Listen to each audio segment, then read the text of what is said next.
Hello everyone. I know many of you listen while falling asleep. Before you drift off, leave a comment telling me where you're watching from. And don't forget to like and subscribe. Now, let's get comfortable, relax, and dive into tonight's case. There is a small town sitting quietly in the northwest corner of Missouri. A place so small that most people have never heard of it. A place where the corn grows tall in the summer, and the winters come hard and fast, and the population has never climbed much above 400 souls. A place where everybody knows everybody. Where you wave at your neighbors from your porch. Where the same families have farmed the same land for generations.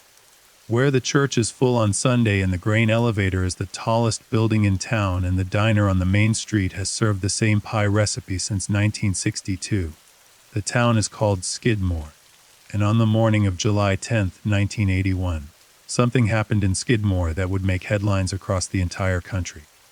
Something so strange and so unsettling and so deeply layered in American history that journalists and criminologists and true crime writers would spend the next 4 decades trying to fully understand it.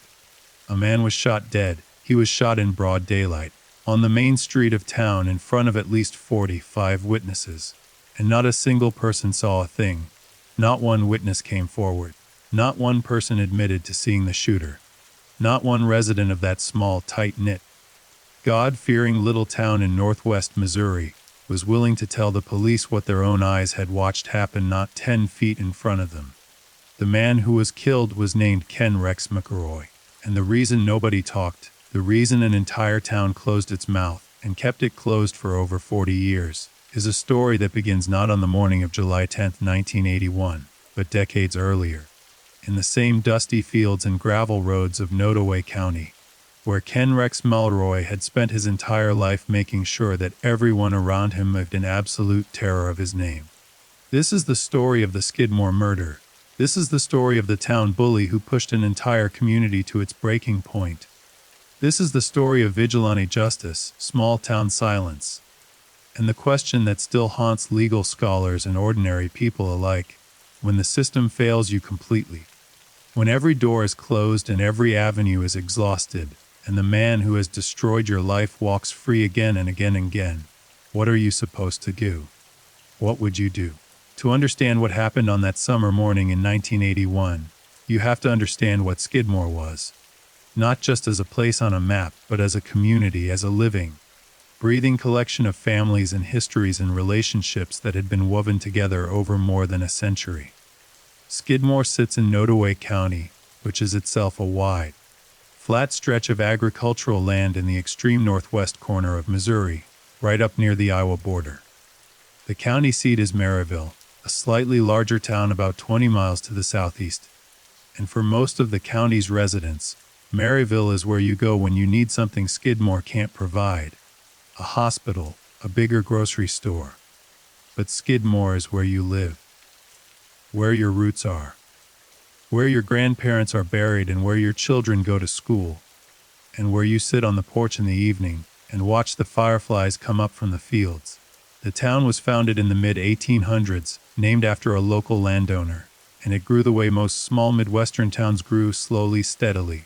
Built around agriculture and community and the Protestant work ethic that defined so much of rural American life in the 19th and early 20th centuries. Farmers, merchants, school teachers, preachers, people who built things with their hands and believed in their neighbors and thought that if you worked enough and treated people right, life would be fair to you in return. By the middle of the 20th century, Skidmore had all the things a small town needed: a post office, a grain elevator, a tavern or two, a school, a few churches, a main street with a handful of businesses that served the surrounding farming community. It was not a wealthy town. It was not a famous town. It was not the kind of place that ever expected to find itself at the center of a national news story.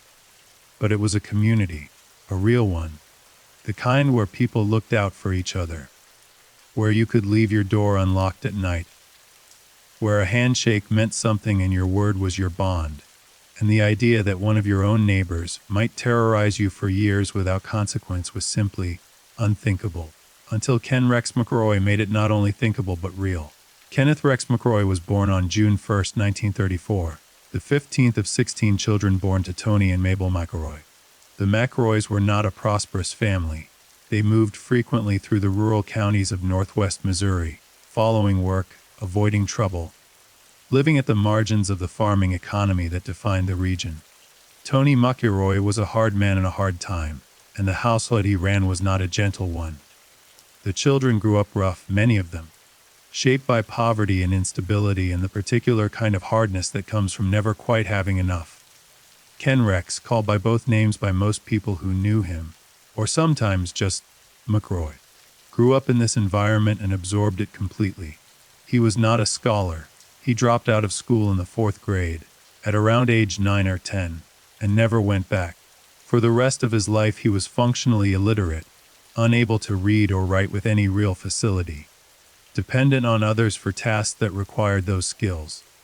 But what Ken Rex McElroy lacked in education, he more than compensated for in other qualities. He was physically imposing, a big, heavy man who carried himself with a kind of casual, effortless menace that people noticed immediately. He had a stare that people described as flat and cold and direct, the kind of stare that doesn't blink when it should, that holds just a fraction too long, that makes you feel like you've been measured and found to be less than nothing. He was also, by all accounts, extraordinarily cunning in a very specific way, not book smart, not educated, but street smart in the deepest possible sense, deeply skilled at reading people, at identifying weakness, at understanding exactly how far he could push someone before they broke, and then pushing just a little further. He understood the law the way a predator understands the fence line of its enclosure, not as a moral boundary but as a physical one, something to be tested and probed for weaknesses, something to be worked around rather than respected. And he understood fear, perhaps better than anyone else in Nottoway County. He understood how fear worked, how it spread, how it silenced people, how it could be maintained and refreshed and used as a tool more effective than any weapon. Ken Rex McElroy, by the time he was an adult, had turned fear into his primary occupation. He started with livestock. This is where the story of Ken Rex McElroy's criminal career begins, not with violence, not with murder, but with hogs and cattle and the particular crime known as rustling, the theft of farm animals, which in a rural agricultural community is not a minor offense but a serious economic attack on a family's livelihood. McElroy became extraordinarily good at stealing livestock. He developed a network of contacts who would move the animals quickly, a system for covering his tracks, and a personal demeanor that made people hesitant to accuse him directly even when they knew beyond any reasonable doubt that he was the one responsible. Because that was always the problem with Ken Rex McElroy. Everyone knew. In Nottoway County and the surrounding counties, everyone always knew when McElroy had done something. The knowledge was never the issue. The issue was what happened when you tried to do something about it. If you accused McElroy, he came for you. Not immediately always. Sometimes he let time pass first, let you relax a little, let you think maybe this time would be different. And then, when you'd almost convinced yourself that nothing was going to happen, he would appear. He might show up at your property and simply sit there in his truck watching your house. Just watching, hour after hour. Not doing anything you could call the police about. Not breaking any law. Just sitting there in the long Missouri twilight watching. He might follow your wife when she drove into town, not aggressively, not illegally, just following. Just making sure she knew he was there. He might make comments when he ran into you at the diner, comments that weren't quite threats, that couldn't quite be reported as threats, but that were unmistakably intended to communicate one simple message: I see you. I know where you live. I know your family. And I have all the time in the world. This was McElroy's method. This was the system he had developed and refined over decades. He operated in the gray areas of the law with extraordinary precision, doing things that terrified people but that were maddeningly difficult to prosecute. And when the gray areas weren't enough, when he needed to actually act, he acted, and then made sure there were no witnesses willing to talk. The livestock rustling was just the beginning. As McElroy got older, his criminal activities expanded. He began burglarizing rural farmhouses, targeting isolated properties where the risk of interruption was low. He stole farm equipment, tools, anything that could be moved and sold. He poached deer and other game on other people's land. Not because he needed the meat, but because the land belonged to someone else and taking from it was a form of power. He fathered children with a remarkable number of women. Estimates vary, but the number most commonly cited is somewhere between 10 and 15 children with a series of different women, many of whom he was not married to, some of whom he had relationships with that began when they were girls, legally and morally far too young to be involved with a man of his age and character. This last point is important, and it is deeply troubling, and it is central to understanding exactly what kind of man Ken Rex McRoy was. The woman who would eventually become his last wife. The woman who was sitting beside him in his truck on the morning he was shot was named Trina McLeod. And her history with Ken Rex McRoy is one of the darkest threads in an already dark story. Trina McLeod met Ken Rex McRoy when she was 12 years old. He was in his 30s. He began pursuing her with the same relentless, methodical persistence he applied to everything else he wanted, and by the time she was 13 she was pregnant with his child. The child was given up for adoption, and rather than face consequences for what he had done, McRoy did what he always did. He applied pressure. He made Trina's life and the lives of her family members complicated enough that cooperation with authorities became more frightening than continued association with him. Eventually, when Trina was 15, Ken Rex McRoy married her. She was his fifth wife, or possibly common-law wife. The records from these relationships are not entirely clean. And she would remain with him until the morning of his death. What Trina McLeod's life was like during those years, what she endured, what she witnessed, is something she has spoken about rarely and reluctantly. But the outline of it is clear enough from court records and the accounts of people who knew the couple. It was not a partnership. It was not a marriage in any sense that the word is meant to convey. It was a captivity. But to understand the full scope of Ken Rex McRoy's impact on Skidmore, you have to understand not just what he did, but how the legal system responded to what he did, or more precisely, how it failed to respond. Because Ken Rex McRoy was arrested, by various accounts, somewhere between 20 and 30 times over the course of his criminal career, 20 to 30 arrests, and before the summer of 1981, he had never spent a single day in prison, not one day. This is the fact that more than any other explains everything that happened on July 10, 1981. This is the number that every resident of Nodaway County carried around with them like a stone in their chest. This is the reality that slowly, over years and then decades, ground the community of Skidmore down from frightened to furious to something beyond furious, something cold and determined and utterly without remaining faith in the institutions that were supposed to protect them. 20 to 30 arrests, 0 prison sentences. How was this possible? Several factors combined to produce this extraordinary outcome. The first was McRoy's relationship with his attorney, a man named Richard McFadden, who practiced out of Kansas City and who proved to be an extraordinarily effective defense lawyer for his client. McFadden was skilled at finding procedural problems with cases, at challenging evidence, at exploiting the limitations of rural law enforcement, and at making cases go away through legal maneuvering that left his client perpetually free. The second factor was witness intimidation. This was McRoy's most powerful tool, the thing that made him nearly untouchable. Witnesses recanted. Witnesses suddenly couldn't remember what they'd seen. Witnesses developed reasons to be somewhere else, to be unavailable, to decide that pressing charges or testifying in court was simply not worth what happened to them afterward. Because everyone in Nodaway County knew what happened when you stood up to Ken Rex McRoy. He made your life unbearable. He was patient, he was relentless. He had nothing else to do with his time. He would come at you from every angle, every weakness, every vulnerability, and he would keep coming until you either recanted or left or simply broke. Most people recanted. And the third factor was the nature of rural law enforcement in that era, understaffed, under-resourced, covering enormous geographic areas, and operating within a legal system that required the cooperation of witnesses and victims to build successful prosecutions. Without that cooperation, Even cases that seemed strong on paper collapsed before they ever reached a verdict. McRoy understood all of this. He understood it the way a chess master understands the board completely, intuitively at a level that didn't require him to articulate it. He had learned it through experience, through decades of watching cases against him fall apart, through the practical education of being arrested over and over and walking free over and over. He was, in the most terrible way, an expert.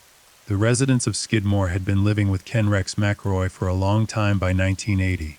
Most of them had their own stories, their own encounters, their own moments of fear and humiliation and helplessness. The livestock that went missing and was never recovered. The night a truck sat at the end of their driveway for hours. The comment at the gas station that wasn't quite a threat, but kept them awake at 3 a.m. nonetheless. But in the summer of 1980, something happened that transformed McRoy from a general menace into a specific, acute, intolerable crisis for the community of Skidmore. The victim was an elderly man named Ernest Bo Bowenkamp. Bo Bowenkamp was 70 years old, a beloved figure in Skidmore, a man who had lived and worked in the community for most of his life. He and his wife, Lois, ran the town's grocery store, a small establishment that served as an important gathering place for the community, the kind of local business that is more than a business in a small town. That is part of the social fabric. The trouble began as trouble with McRoy often began, with something small and stupid, a piece of candy. Michael, one of his children from various relationships, had been accused of shoplifting candy from Bowenkamp's store. It was a minor incident, the kind of thing that happens in small-town stores all the time. The kind of thing that is handled with a quiet word, and perhaps a small payment and is forgotten within a week. McRoy did not forget it. He began coming to Bowenkamp's store regularly, standing in the aisles, staring at Bo and Lois with that flat, cold stare, not buying anything, not saying anything, just standing there, making his presence felt, making sure they understood that the accusation regarding his daughter had not been forgotten. He escalated. He drove past the store repeatedly at odd hours. He made comments to other people in town about the Bowenkamps, comments that were both threatening and defamatory. He began to create the atmosphere of menace that was his specialty, the slow tightening of a psychological vice that he had used so many times before. Bo Bowenkamp had lived in Skidmore his whole life. He was not a man who frightened easily. He was not the kind of man who would simply capitulate to intimidation. But he was 70 years old, and he was being targeted by a man who had never faced any real consequence for anything he had ever done, and the situation was deteriorating. On the evening of July 27, 1980, Bo Bowenkamp was in the alley behind his grocery store. He was doing what people do, taking care of a task, going about his ordinary life in the ordinary way that people do when they have not yet fully processed the danger they are in. Ken Rex McRoy drove up. There was a confrontation. The details are disputed in the way the details of all confrontations with McRoy were disputed, because McRoy was always careful about witnesses, and always had a version of events that put himself in the right. What is not disputed is what happened next. McRoy raised a shotgun and shot Bo Bowenkamp in the neck. Bo Bowenkamp, 70 years old, the grocery store owner who had lived in Skidmore his entire life, was shot in the neck by Ken Rex McRoy in the alley behind his own store. He did not die. Remarkably, despite the severity of the wound, Bo Bowenkamp survived. He was airlifted to a hospital in Maryville, where doctors worked to save his life, and they succeeded. Though the wound left him permanently scarred, and the trauma of the attack left both him and his wife Lois marked in ways that went beyond the physical. Ken Rex McRoy was arrested for the shooting. And now, finally, the people of Skidmore thought, now, surely, with a witness, with a victim who survived, with a crime that was direct and unambiguous and documented, now, finally, Ken Rex McRoy would be held accountable. The legal process began, and Ken Rex McRoy did what Ken Rex McRoy always did. He went to work on the witnesses. The trial of Ken Rex McRoy for the shooting of Bo Bowenkamp was a long time coming. The case was postponed repeatedly, continuances filed and granted. The wheels of rural Missouri justice grinding slowly while McElroy remained free on bail, and the community of Skidmore watched and waited to understand how this was happening again. McFadden, McElroy's attorney, was thorough and skilled. He challenged evidence, filed motions, and worked methodically to undermine the prosecution's case. Meanwhile, McElroy maintained his presence in the community, not hiding, not lying low, but continuing to exist in Skidmore in exactly the way he always had, with the same flat stare and the same casual menace. As if the legal proceedings against him were a minor inconvenience rather than a serious reckoning. The message was not subtle. The message was, I am still here. I am not afraid, and you should be. There were people who had seen or heard things related to the shooting, or related to the long campaign of harassment that preceded it, who might have been witnesses. Several of them found reasons to be unavailable. Several of them found that their memories had become unreliable. The social pressure in a small town, when a man like McElroy is applying it, is enormous. You don't just face him. You face the knowledge that he knows where your children go to school, that he knows your fields and your property, that he has all the time in the world and no other priorities. When the trial finally took place in 1981 in Bethany, Missouri, moved from Nottoway County on a change of venue, the jury convicted Ken Roy of second-degree assault. The community of Skidmore exhaled. Finally, after decades, after 20 to 30 arrests, after years of terror and helplessness and watching the legal system fail them over and over, finally, Ken Rex McElroy had been convicted of a crime. The sentencing was scheduled. McElroy was convicted. The sentence handed down was 2 years in prison, not a long sentence. Not nearly what many felt he deserved, but a sentence. An actual real consequence. But McElroy was not taken into custody immediately. His attorney filed for appeal, and the judge, in a decision that would be debated and criticized for decades afterward, allowed McElroy to remain free on bond while the appeal was pending, free on bond. After being convicted of shooting a 70-year-old man in the neck, free on bond in Skidmore, Missouri. What happened next in the days immediately following the sentencing is the thing that finally, irrevocably, snapped whatever thin remaining thread of patience and faith the community of Skidmore had left. Ken Rex McElroy, free on bond, pending his appeal, did not go home and quietly wait for the legal process to play out. He went to the tavern. The D&G Tavern on Skidmore's Main Street was a regular gathering place for the men of the community, farmers, workers, people who stopped in after a long day for a beer and some company. It was a public space, a community space, a place where people should have been able to relax. McElroy went there with his rifle. He sat at the bar with his rifle visible, and he made it clear, through his presence, through his weapon, through the things he said, that Bo Bauernkamp was still on his mind, that the conviction had not changed his intentions, that the man who had testified against him, who had survived a shotgun blast and pressed charges, was still a target. The threat was real. Everyone in that bar knew it was real. They had known Ken Rex McElroy for decades. They knew what he did when people stood up to him. They knew that a conviction and a pending appeal and a theoretical future prison sentence meant nothing to this man when he had decided that someone needed to be punished. Bo Bauernkamp was in his 70s. He had already survived one shooting. He had done nothing wrong except run a grocery store and stand up to a bully. And now the bully was sitting in the town tavern with a rifle, making clear that the story was not over. The people of Skidmore made a decision. Not one person made it. Not one leader. Not one organizer.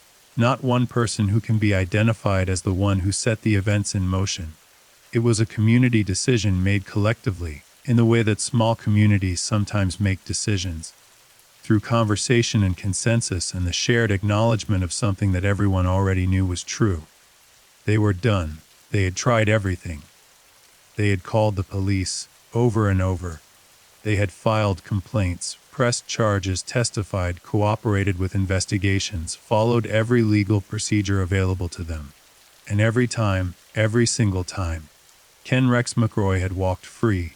The system had failed them, completely and repeatedly and with no end in sight. And now he was sitting in their tavern with a rifle, threatening to shoot an old man who had already been shot once. They were done. On the morning of July 10, 1981, a town meeting was called in Skidmore. The meeting took place at the local Legion Hall. It was not a secret meeting, it was attended by a large portion of the town, somewhere between 60 and 100 people by various estimates. The sheriff of Nottoway County, Danny Estes, was informed that the meeting was taking place. He did not attend in person, but the meeting was not hidden from him. The purpose of the meeting was ostensibly to discuss the McElroy situation, to talk about what the community could do, through legal channels, to protect itself, and to ensure that the conviction actually led to McElroy's imprisonment. There were discussions about contacting the governor's office, about reaching out to the state attorney general, about what pressure could be brought to bear on the legal system to actually enforce the sentence that had been handed down. It was a legitimate meeting, a community trying to work within the system, a group of frightened, exhausted, infuriated people trying one more time to find a lawful solution to a problem that had resisted every lawful solution they had tried. And then Ken Rex McElroy walked into town. He and Trina arrived at the D&G Tavern that morning, the same tavern where he had sat the previous evening with his rifle. He parked his truck on the main street outside the tavern and went inside. Word reached the Legion Hall. The meeting effectively dissolved. People began walking toward the main street. Not running. Walking. The way people walk when they have already made up their minds, and there is no longer any urgency because the decision is already made.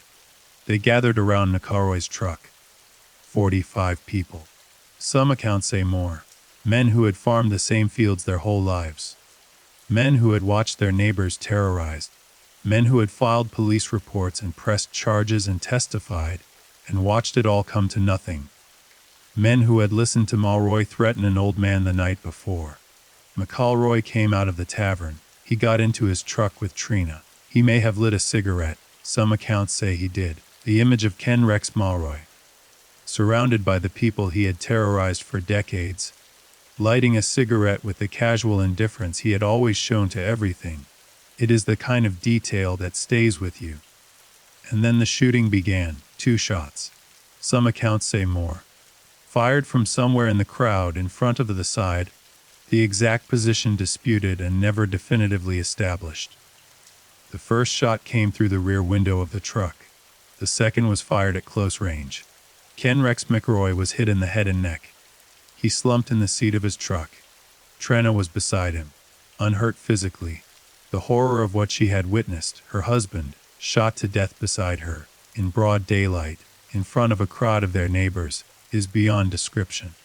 Ken Rex McElroy was pronounced dead at the scene, and then the 45 witnesses did something that would baffle and fascinate the entire country for decades. They went home. And when the police arrived, not a single one of them had seen anything. The call came into the Nottoway County Sheriff's Department at approximately 1:30 in the morning. A man had been shot on the main street of Skidmore. The responding officers arrived to find Ken Rex McElroy's truck still parked on the street, Mulroy's body slumped inside, blood across the seat and the window. Trina McLeod, was still there shaking, in shock. The street was quiet. The witnesses had dispersed. Sheriff Danny S. arrived. He knew Skidmore. He knew its people. He had been sheriff of Nottoway County long enough to understand exactly what he was looking at, and exactly what the silence of the town meant. The investigation began. Officers canvassed the area. They knocked on doors. They spoke to anyone they could find who might have been in the vicinity of the D&G Tavern on the morning of July 10th. They asked the question that seemed, on the surface, to have such an obvious answer: what did you see? And over and over and over again, they received the same response: nothing. I didn't see anything. I wasn't there. I don't know what you're talking about. Let me pause here just for a moment to let you feel the weight of what I just described. 45 people. At minimum. Standing in broad daylight on the main street of a small town, watching a man get shot to death, and not one of them saw anything. This is not like a drive-by shooting on a busy city street, where chaos and speed and confusion might genuinely produce conflicting accounts. This was a stationary event. People were gathered around a parked truck. They were close enough to hear a conversation. They were close enough to smell cigarette smoke, and not one of them saw the shooter.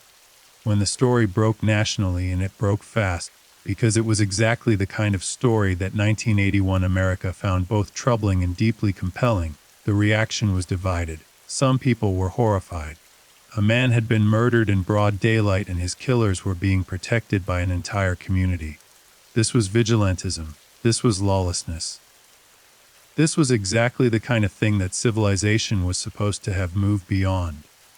Other people, and there were a lot of them, more than the legal commentators were quite comfortable acknowledging, understood completely, not necessarily approved, but understood, because the story of what Ken Rex Malroy had done to Skidmore, what he had done for decades, what the legal system had failed to stop, that story resonated with people in a way that simple condemnation could not address.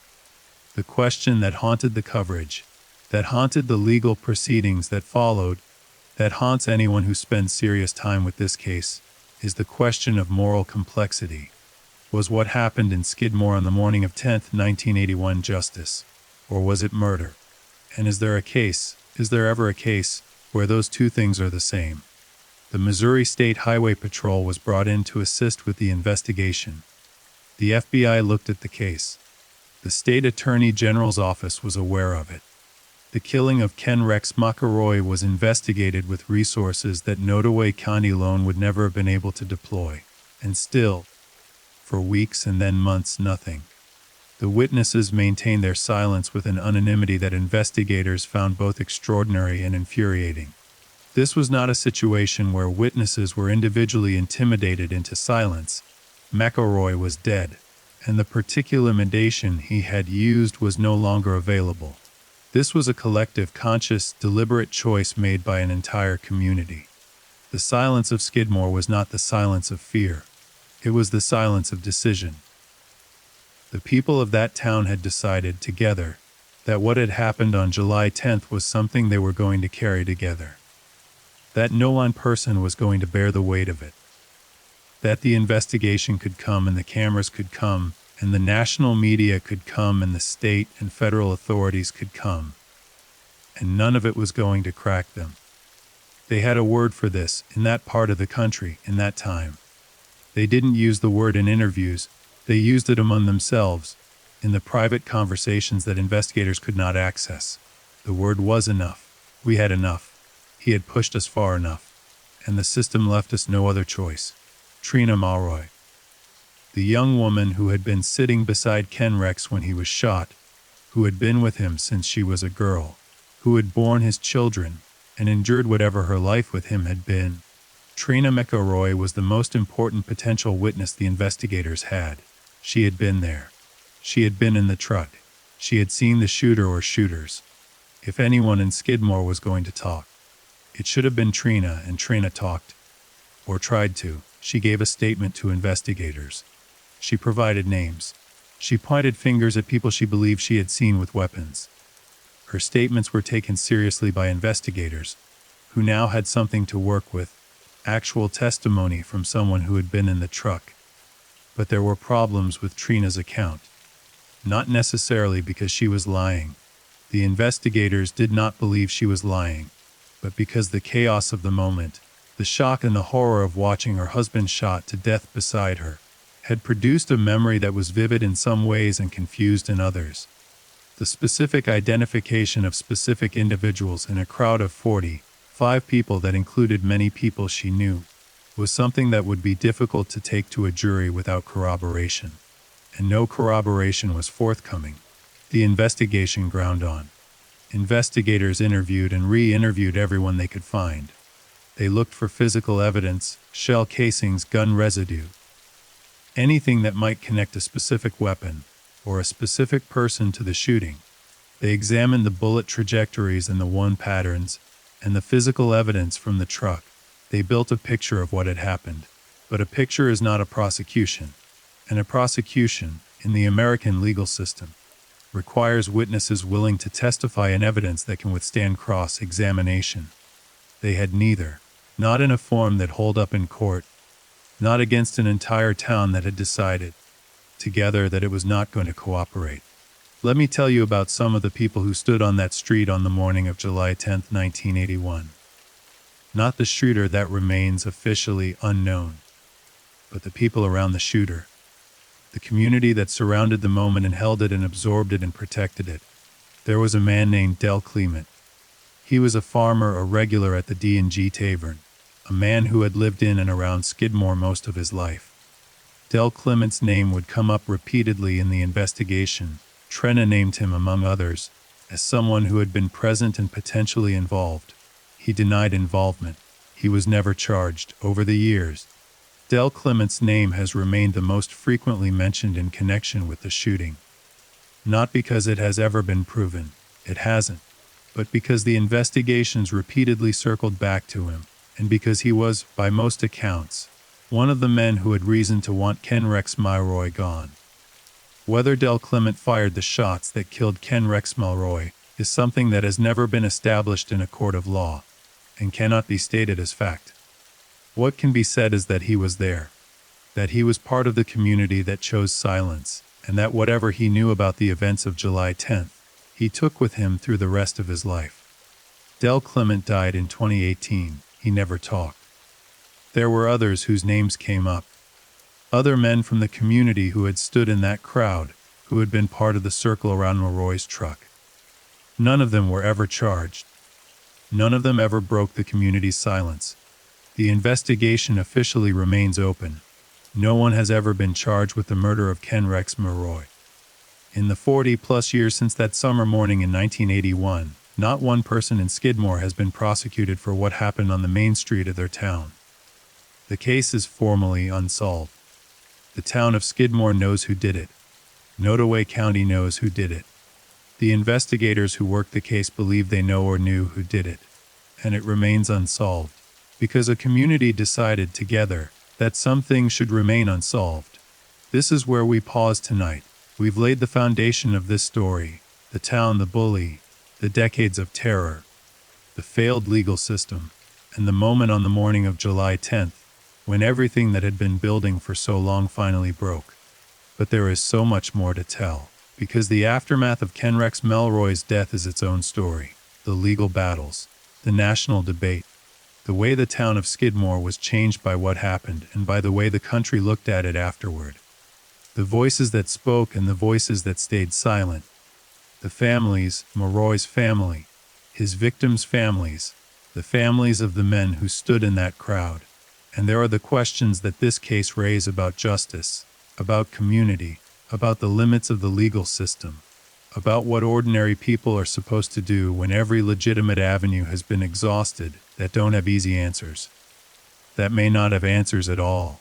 We'll get into all of it. But for now, let the first part of this story settle. Think about what it means to live in fear for decades, to watch your legal system fail you over and over, to reach the point where an entire community, not criminals, not violent people, not people without conscience or moral framework, but ordinary farmers and store owners and families, reaches a moment of collective decision. Think about what it takes to get to that point. And think about whether, if you were in their position, you would have done anything differently. The death of Ken Rex Milroy did not bring peace to Skidmore, not immediately, not in the way the town might have hoped. In those first stunned hours after the shooting, when the street had gone quiet and the truck sat where it had been parked, and the reality of what had just happened was still settling over the community, like smoke after a fire has burned itself out, peace was not what came next. What came next was the world. The national media arrived in Skidmore within days of the shooting. Reporters from major newspapers, television crews from network affiliates, journalists who had been covering Missouri for years, and had never once had reason to think about a town of 400 people in the northwest corner of the state. They came in cars and vans loaded with cameras and microphones and notepads. And they carried with them the particular energy of journalists who know they have stumbled onto something that is more than a crime story. Something that is a story about America itself, about community and justice and what happens when the systems that are supposed to protect ordinary people simply stop working. They set up on the main street. They knocked on doors. They approached people at the grain elevator and outside the post office, and in the parking lot of whatever businesses remained open. They asked their questions with the polite, persistent professionalism of their trade, and Skidmore, which had already decided what it was going to do about investigators, applied exactly the same policy to reporters. Nothing. We didn't see anything. We don't know what you're talking about. Leave us alone. The wall of silence that had held against the police and the state investigators and the FBI held just as firmly against the press. The people of Skidmore had not made their decision lightly, and they were not going to unmake it because a camera crew had driven up from Kansas City. They had made a commitment, not a formal one, not signed or sworn, but the kind of commitment that runs deeper than formality, the kind that is woven into the shared understanding of a community that has been through something together, and they were going to keep it. But the media had a story whether Skidmore talked to them or not. The facts were already extraordinary enough to generate a national conversation. A man with a lengthy criminal record had been shot dead in broad daylight in front of dozens of witnesses. Nobody was talking. That was a story that practically told itself.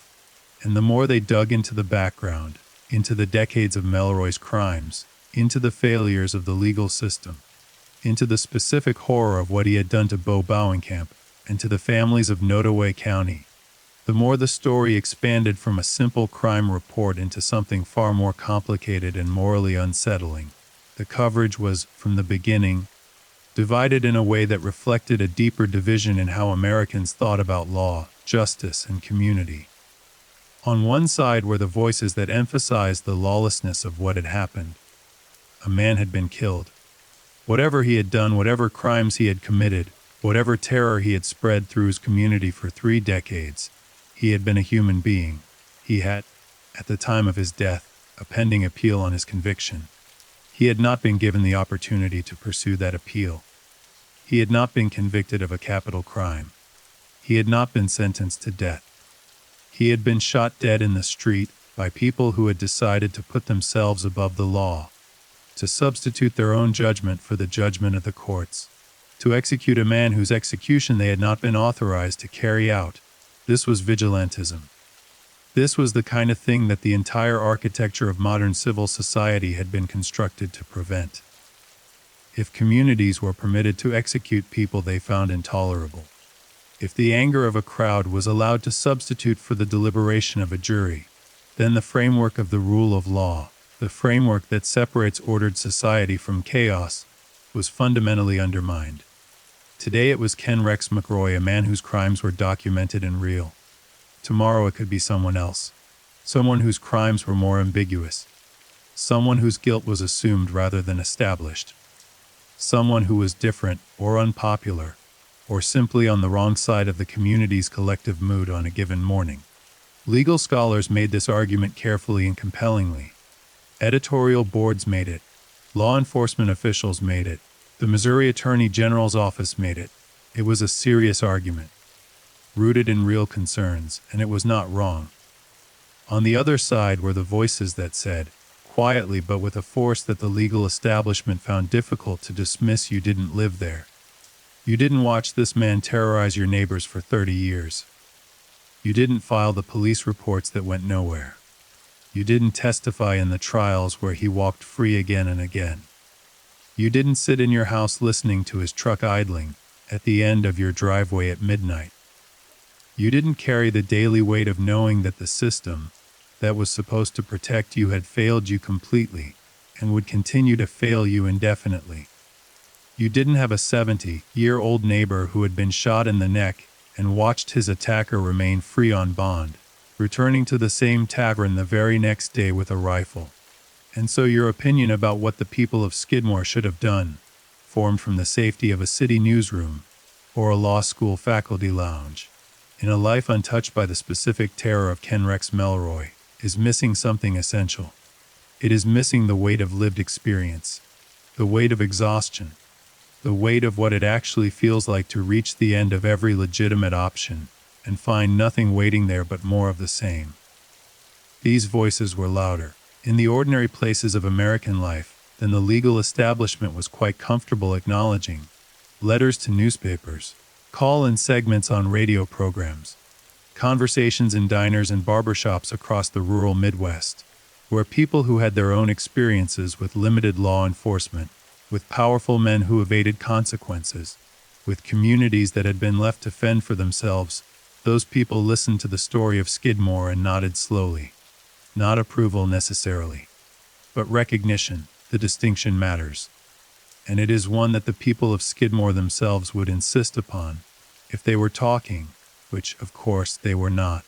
The legal investigation continued through the summer and into the fall of 1981 with no significant breakthrough. The Missouri State Highway Patrol had assigned investigators to the case full-time. The FBI examined whether federal statutes, particularly those related to civil rights violations, might provide an avenue that state law did not.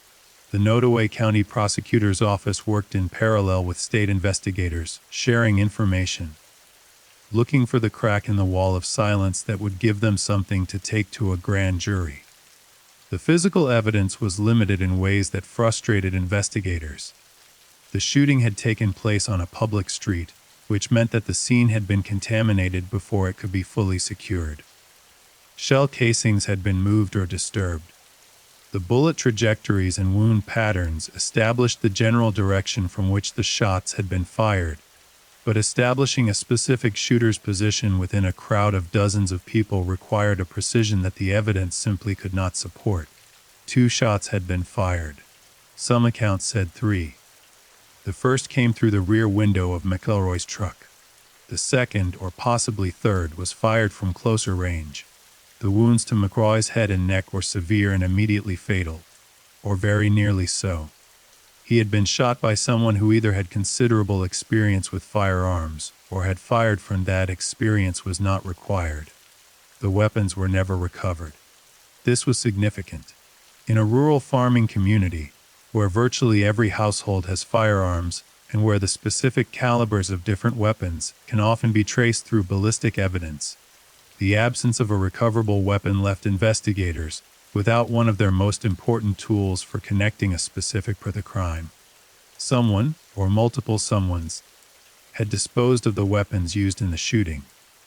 This was deliberate, careful, and suggested a degree of premeditation that complicated the narrative of the shooting as a spontaneous community uprising. Someone, at least one person, had thought about what would happen afterward, and had taken steps to prevent the weapons from being traced. Trina McElroy remained the investigation's most significant witness. She had been in the truck. She had been closest to the shooting. She had, in her initial statements to investigators, provided names. People she believed she had seen in the crowd, people she thought might have been involved. Her testimony was taken seriously, and for a period in the late summer and early fall of 1981, investigators believed they were building toward a prosecution. But Trina's testimony presented complications that became apparent as investigators worked with it. The moment of the shooting had been one of extreme violence and shock. Her husband had been killed beside her.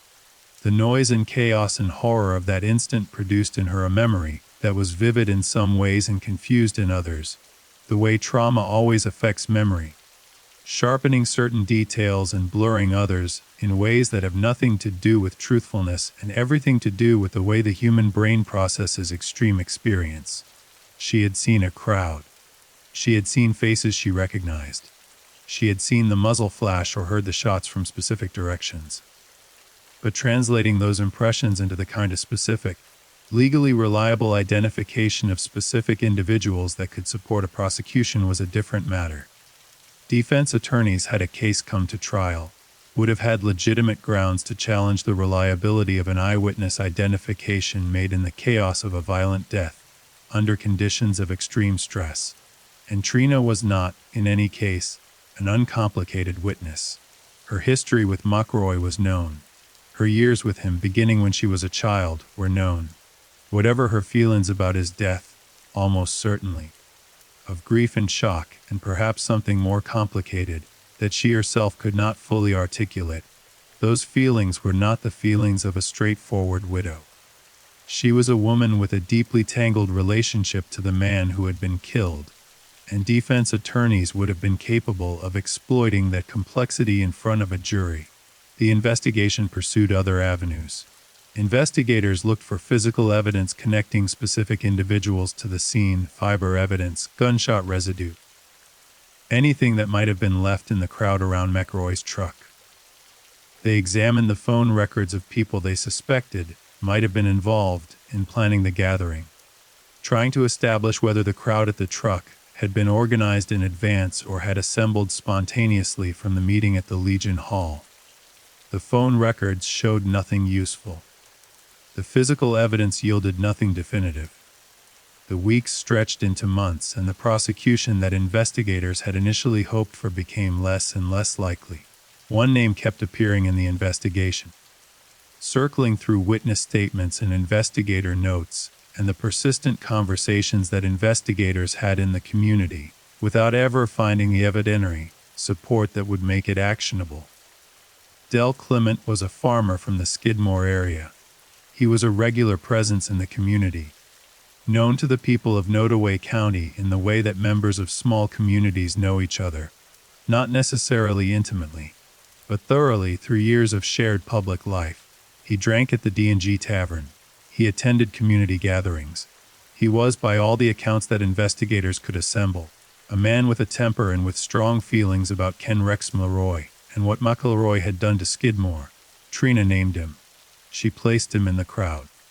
She indicated that he had been in a position that was consistent with having fired the shots. Clement denied everything. He had not fired any weapon. He had not been involved in any planning.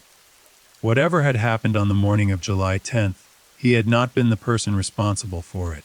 He was never charged. The evidence that investigators had was not sufficient to support a prosecution.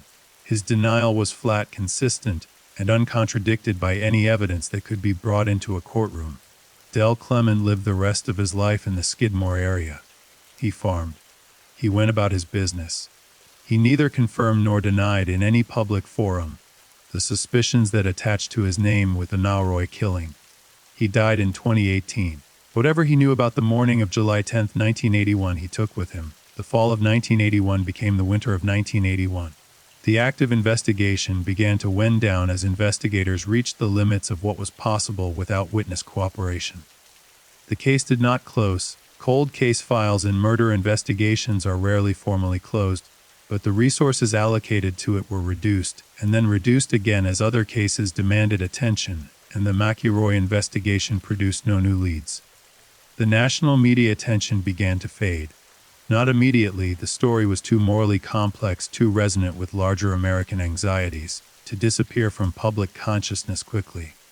But gradually, as is the nature of news cycles, other stories displaced it from the front pages. Skidmore settled back into itself. The town was quieter now, in more ways than one.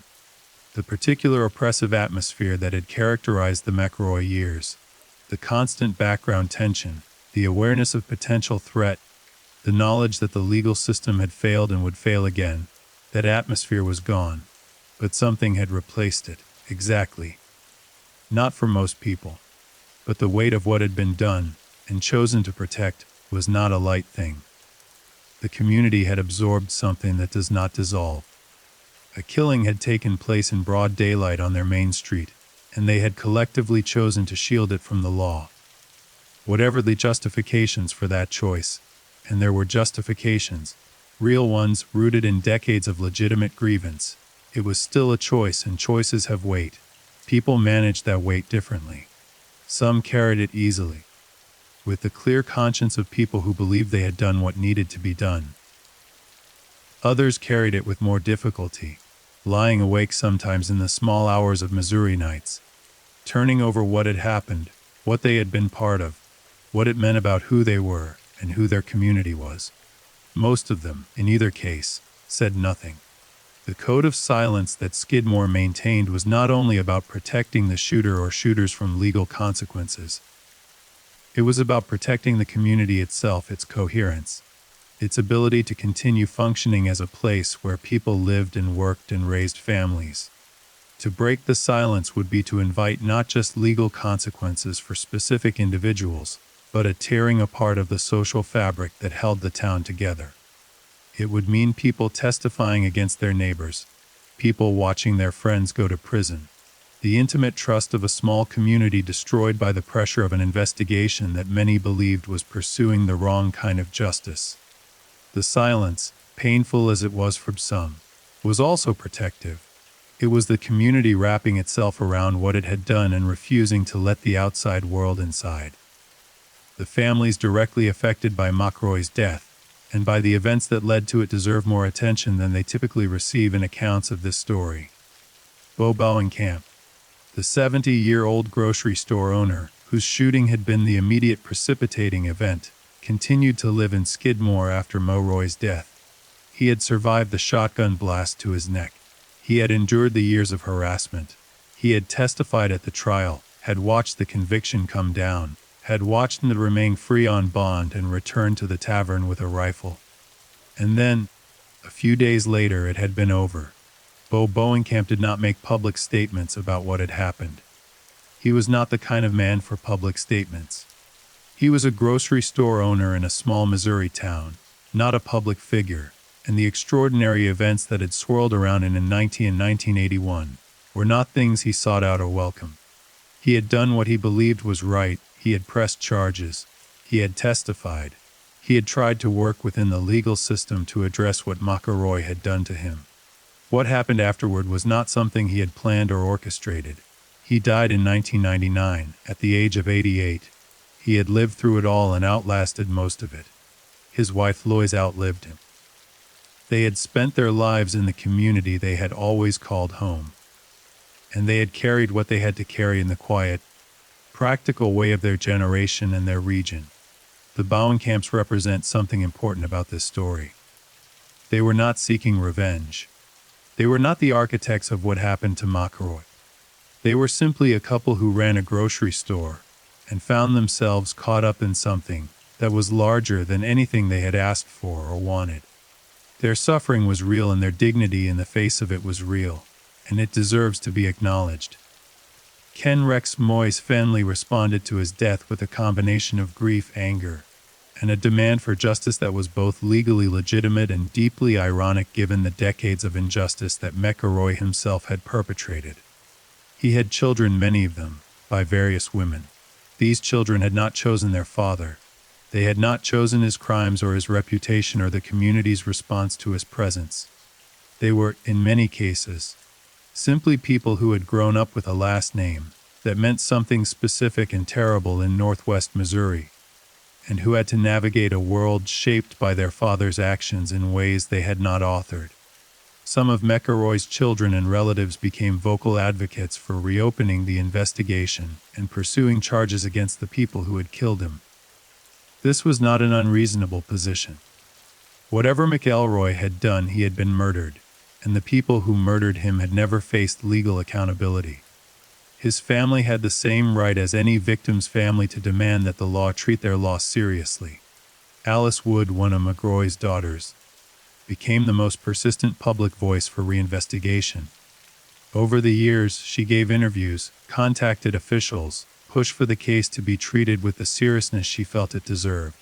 She argued that the silence of Skidmore was not justice, that it was a cover-up, protected by community solidarity and the implicit sympathy of a law enforcement and legal establishment that found McElroy a more convenient victim than a sympathetic one.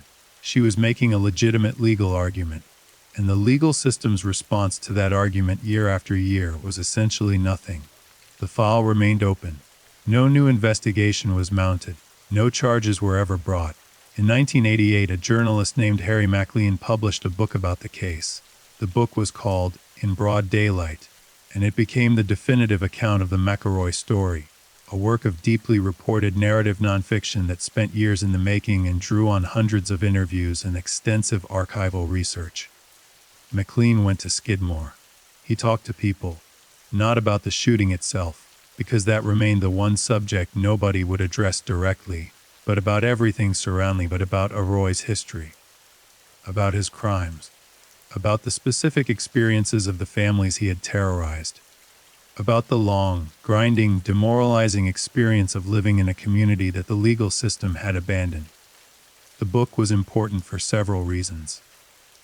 It gave the people of Skidmore a way to tell their story, not the story of the Shield, but the story of what had led to it.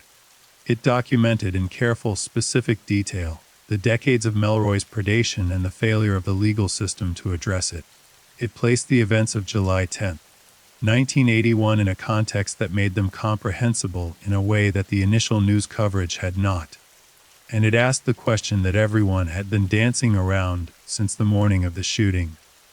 Given everything that had happened, given everything that the people of Skidmore had endured, given the complete and systematic failure of the legal system to protect them, was what they had done wrong? Maclean did not answer that question directly.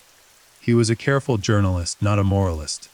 But the shape of his book, the weight of the evidence he assembled, the voices he gave space to, all of it pointed toward an answer that was more complicated than a simple yes or no.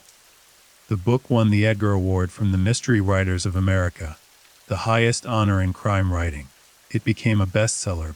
It brought a new wave of national attention to the case and sparked a new round of debate about the questions it raised. 3 years after the book's publication, in 1991, a television movie was made based on Maclean's account.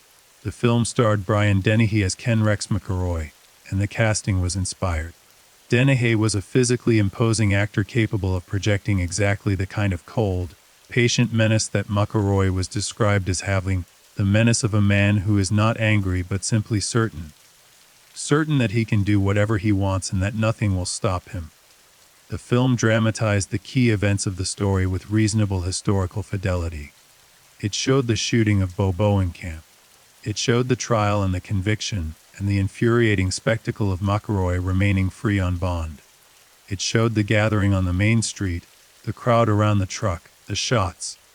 And then it showed the silence. The film was watched by millions of people across the country.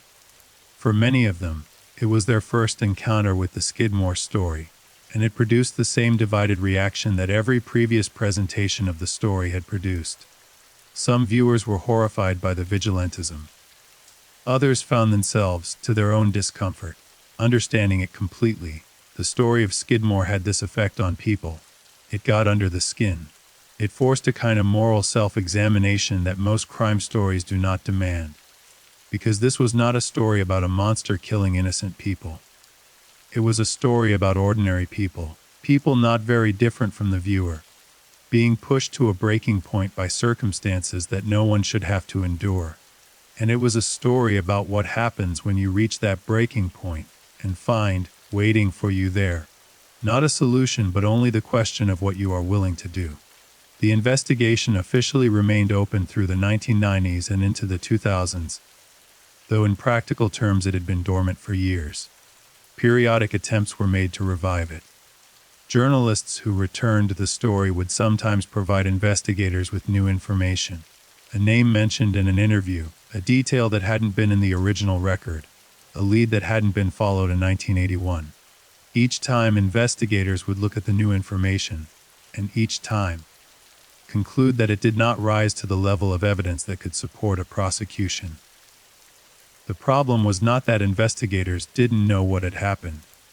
They had a reasonably good idea of what had happened. The problem was that knowing and proving are different things, and in the American legal system, proof is what matters. Without witnesses willing to testify, without physical evidence connecting specific individuals to the shooting, without the evidentiary foundation that a prosecution requires, the case could not be brought to trial. And the community of Skidmore had made sure, with 40 years of consistent silence, that that foundation would never be built. One of the most significant academic treatments of the McElroy case came in the form of a paper by legal scholars examining the concept of community justice. The idea that communities sometimes enforce their own norms when formal legal mechanisms have failed. The paper traced the history of such enforcement through American history. From the frontier period through the era of lynching through more recent examples of communities taking extralegal action in response to perceived failures of the justice system. It placed Skidmore in this historical context not to endorse it but to understand it, to see it as a manifestation of something deeply embedded in the relationship between communities and the law. The paper made a point that has stayed with everyone who has seriously engaged with the McElroy case. The formal legal system is a relatively recent development in the long history of human social organization. For most of human history, communities enforced their own norms through their own mechanisms. The formal legal system replaced those mechanisms not because communities stopped having the impulse to enforce their norms, but because a centralized system of law was supposed to do the job better, more consistently, more fairly, more accountably. When the formal system fails to do the job, the paper argued, the underlying impulse does not disappear. And when the failure becomes sufficiently dramatic, sufficiently prolonged, sufficiently total, the impulse reasserts itself. This is what happened in Skidmore. The formal system failed, comprehensively and over decades, and the community's ancient, pre-legal impulse to protect itself from a predator that the formal system could not control. That impulse finally found its expression on the morning of July 10, 1981. Understanding this does not require approving it, but it requires taking it seriously. It requires acknowledging that the people of Skidmore were not simple vigilantes acting out of bloodlust or mob mentality. They were a community that had exhausted every legitimate option available to them, and had finally, reluctantly, arrived at the only option that remained. The town of Skidmore continued to shrink through the 1990s and 2000s. The farm economy had its difficulties. Young people left for cities and opportunities elsewhere. The population, which had never been much above 400, declined further. Businesses closed. The social infrastructure of the community contracted along with the population, but the core of the town remained. The families with deep roots in the land. The people who had been there before Ken Rex McRoy, and who were still there after him. They farmed and they raised their children and they maintained, in the way of small rural communities, the social fabric that was their inheritance and their responsibility. The McElroy story was part of that fabric now. Not spoken about, at least not to outsiders, but present, embedded in the community's sense of its own history. Woven into the private conversations that took place between people who had been there and remembered, and had decided together to carry what they carried. There is something almost archaeological about the way the Skidmore silence works. It is a deliberate layering of protection over something that lies beneath. Each year that passes without a prosecution, each year that the original witnesses grow older and the memory becomes more distant, adds another layer. The thing beneath does not disappear. It simply becomes more thoroughly covered. And the community lives on top of it, as communities live on top of their histories everywhere, tending to the present while the past waits quietly underneath. Let me bring this chapter to a close with a thought about something that runs through this entire story like a thread. The question of what we owe each other, as members of a community, and what we can ask of each other when things go wrong. The people of Skidmore had made an extraordinary demand of each other. Not just on the morning of the shooting, but in the years that followed. They had asked each other to carry a secret indefinitely, to look investigators in the eye and say nothing, to watch their town become nationally famous for something they could never discuss, to live with what they knew. Most of them had agreed to this demand, had honored it, had carried it. This is not a small thing. The ability of a community to maintain a secret of this magnitude, over this length of time, against this degree of external pressure, it speaks to something powerful about the bonds that hold small communities together, about the depth of shared identity, about what people are willing to do for each other when they believe they are all on the same side of a line that separates their community from a world that doesn't understand what they've been through. Whether that solidarity is admirable or troubling or both at once is a question you will have to answer for yourself. But it is real, and it has held for more than 40 years. The year 1984 brought something to Skidmore that the town had not asked for and did not want: attention. Not the frantic, immediate attention of the national press in the days after the shooting. That had come and mostly gone by now, faded back into the general noise of the news cycle, displaced by other stories in other places. This was a different kind of attention. Slower, more deliberate. The attention of people who were not satisfied with the headline version of the story, and who wanted to understand it at a deeper level. Writers, academics, Documentary filmmakers in the early stages of projects that would sometimes come to fruition and sometimes not. People who had read the initial coverage in 1981 and found themselves unable to put the questions it raised out of their minds. They came to Skidmore one at a time or in small groups, and they tried to do what the investigators had been unable to do, not build a prosecution, but understand. To sit in the community long enough and listen carefully enough that the shape of what had happened would become clear. Most of them that the same thing the investigators had left with. Not quite nothing, but not quite something either. The town was polite to these visitors, in the way that rural Midwestern communities are polite to outsiders, courteous, reasonably friendly, willing to discuss the weather and the farm prices and the general quality of life in Northwest Missouri. But on the specific topic of Ken Rex Milroy, and what had happened on the morning of July 10, 1981, the politeness had a wall behind it, a soft wall built not of hostility but of practiced deflection, of conversations that went a certain distance and then, without any apparent awkwardness, changed direction, of people who could look you in the eye while saying nothing and make you feel somehow that the nothing they were saying was the most complete and honest response available. It was, in its way, a remarkable social achievement, the maintenance of a collective silence over years, against sustained external pressure, without the kind of fractures and leaks and deathbed confessions that typically erode such things over time. It spoke to something deep in the community's character, something that had been there before McElroy, and that his presence and death had both tested and, in a strange way, reinforced.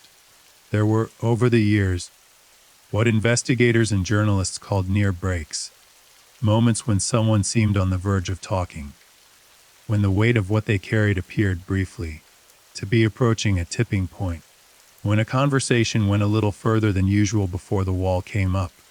One of these near breaks involved a man who'd been in the crowd on July 10th and who, in his later years, developed a health condition serious enough that he began to think about the things he had carried and what would happen to them when he was gone.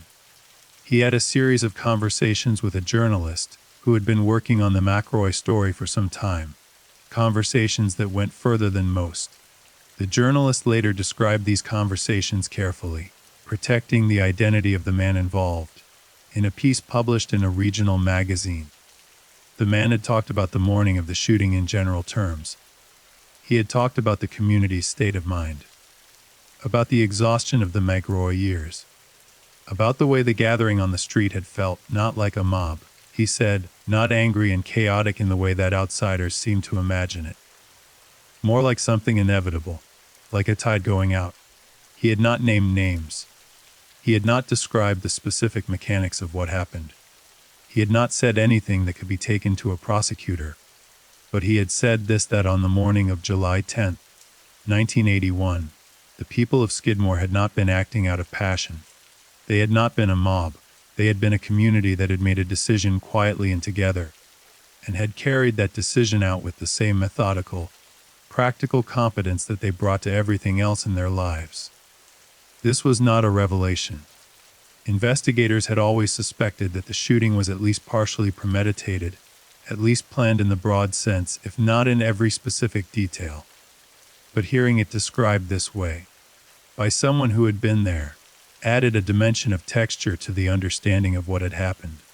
The man died within a year of those conversations. He never said anything more specific.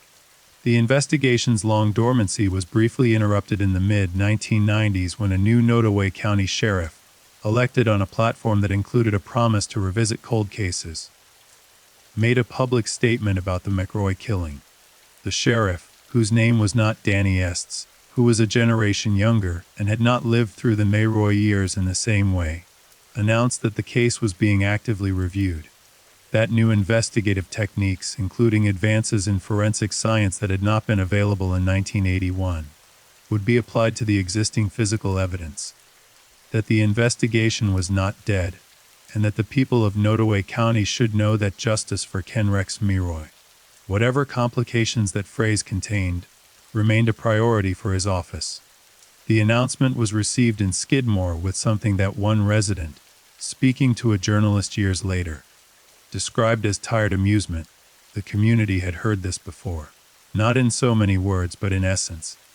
The assurance that the case was being looked at, that new resources were being brought to bear, that someone in an official position had decided that this time would be different. It was never different. The sheriff's review produced no new evidence. The forensic re-examination of the physical materials from the scene, such as had been preserved, which was not everything, yielded nothing that could support a prosecution. The witness situation remained exactly what it had been in 1981. Everyone who had been there had decided not to talk, and there was no legal mechanism that could compel them to change that decision absent some new evidence that gave investigators an opening to apply pressure. The case went cold again. The sheriff served one term and was not reelected. It was in this period, the mid to late 1990s, that the story of Skidmore began to attract the attention of academics in a sustained way. The McElroy case had always been of interest to legal scholars and criminologists. It was too unusual, too rich with implication to be ignored. But in the 1990s, as the field of community justice scholarship was developing, and as criminologists were increasingly interested in the ways that communities responded to crime in the absence of effective formal law enforcement, Skidmore became something of a canonical case. Papers were written. It appeared in textbooks. It was discussed in law school seminars and sociology courses and criminology programs at universities across the country. The questions it raised about the relationship between formal and informal justice, between state authority and community self-determination, between the rule of law and the reality of lived experience in communities that the law had failed, those questions were central to debates that were happening across multiple academic disciplines.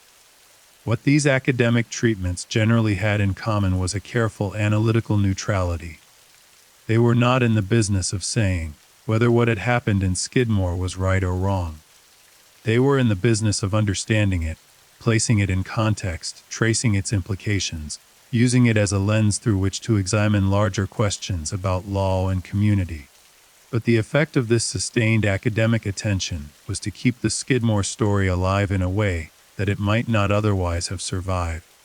While the news media had moved on and the active investigation had wound down, the case continued to be discussed and analyzed in the pages of academic journals and in the classrooms of universities. A new generation of students, future lawyers, future law enforcement officers, future policymakers, encountered the story of Ken Rex McElroy and the town of Skidmore and were asked to think carefully about what it meant. In 2000, a documentary filmmaker named E.J. Dixon. This is a composite reference to represent several documentary projects that approached the case in this period, began work on a film about the McElroy case. The project was ambitious, a full-length documentary that would use the story of Skidmore as a way of examining questions about rural American justice, about the decline of small-town communities, about the relationship between law and community in places that had been left behind by the economic and social changes of the late 20th century. The filmmaker spent months in and around Skidmore. He conducted interviews. He went through archival material. He spoke to law enforcement officials, to academics who had studied the case, to journalists who had covered it. The people of Skidmore talked to him, in the limited way they talked to everyone. They discussed the town. They discussed farming, the general challenges of rural life in the modern era. They discussed, with evident feeling, the ways that small communities had been underserved by institutions, economic, governmental, legal, that claimed to serve them. They did not discuss the shooting. The documentary was eventually completed, though it was never widely distributed. It captured something true about Skidmore and about the McElroy case, the landscape, the texture of the community, the quality of the silence. But it did not break the silence. It could not. No one with a camera and a microphone was going to accomplish what 40 years of investigators and journalists had failed to accomplish. The wall held. Let me turn now to the forensic details of the shooting itself, because they have been examined and re-examined over the years, and they tell us something specific about what happened on morning of July 10, 1981. The first shot came through the rear window of Mulroy's truck. The angle and position of the entry and exit points, in the glass in the vehicle's interior, in McElroy's body, established that this shot was fired from behind and to one side of the truck, from somewhere in the crowd that had gathered around the vehicle. The wound this shot produced was to the back of McElroy's head or upper neck. The accounts of the medical examiner's findings vary slightly in their specifics, but the general location is consistent. It was a wound that would have been immediately incapacitating and likely fatal without immediate medical intervention. The second shot, fired from a different position, the forensic evidence suggested, though how different a position was debated, struck McElroy in the neck or upper chest area. This shot would also have been rapidly fatal. The two shots together, and the positions from which they appeared to have been fired, were consistent with two separate shooters. This possibility, that the killing had been carried out by two people, firing from different positions within the crowd, had been discussed by investigators from early in the investigation and had never been definitively ruled out. Two shooters, two weapons, both weapons subsequently disposed of and never recovered. This level of coordination, minimal as it might appear, was not consistent with a completely spontaneous act. Someone, or some small group of people, had come to the gathering on the main street of Skidmore with firearms, and with at least a general understanding of what might happen, and what would need to happen afterward. Whether this constituted premeditated murder in the legal sense, whether the mental state of the individuals involved at the moment of the shooting met the legal definition of premeditation, was a question that prosecutors would have had to address if a case ever came to trial. It was a question that was never resolved, because a case never came to trial. The question of the weapons deserves more attention than it typically receives. In a rural farming community in 1981, guns were everywhere. They were in trucks and in farm equipment storage areas and in the closets and cabinets of virtually every household. This was not unusual. It was simply the reality of rural American life. People had firearms for hunting, for pest control, for the general purposes that firearms served in agricultural communities. The specific weapon Roy's shooting were never identified. Investigators knew the general caliber from the ballistic evidence, but without the actual weapons for comparison, the ballistic evidence could not be matched to specific firearms.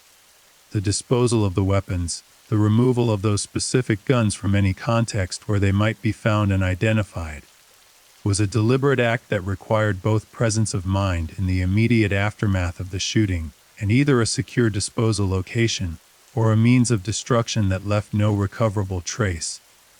Someone had thought this through.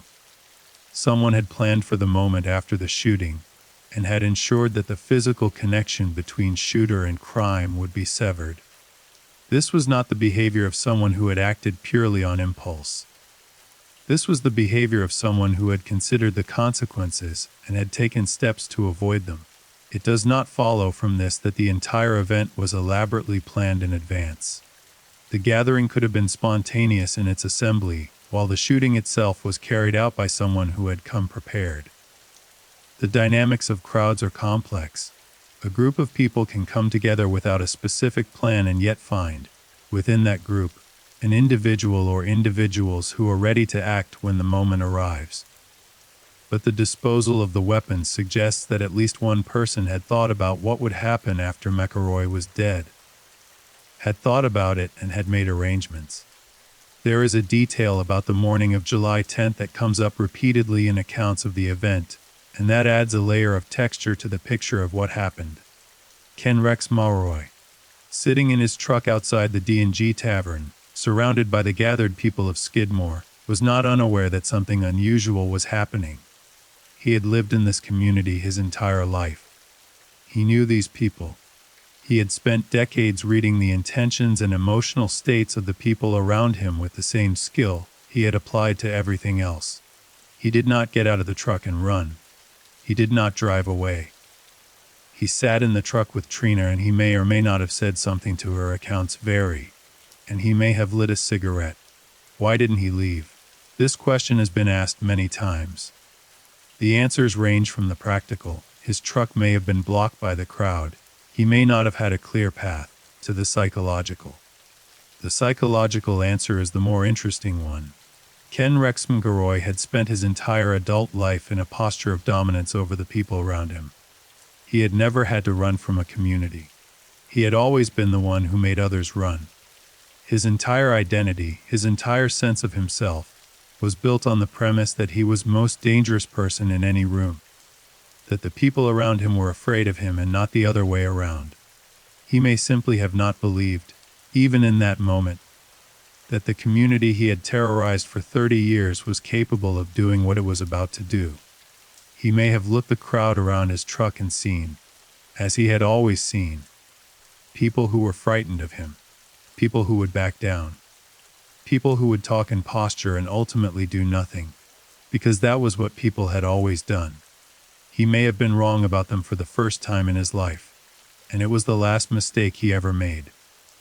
This moment, Roy in the truck, the crowd around him, the stillness before the shots, is the emotional center of the entire story.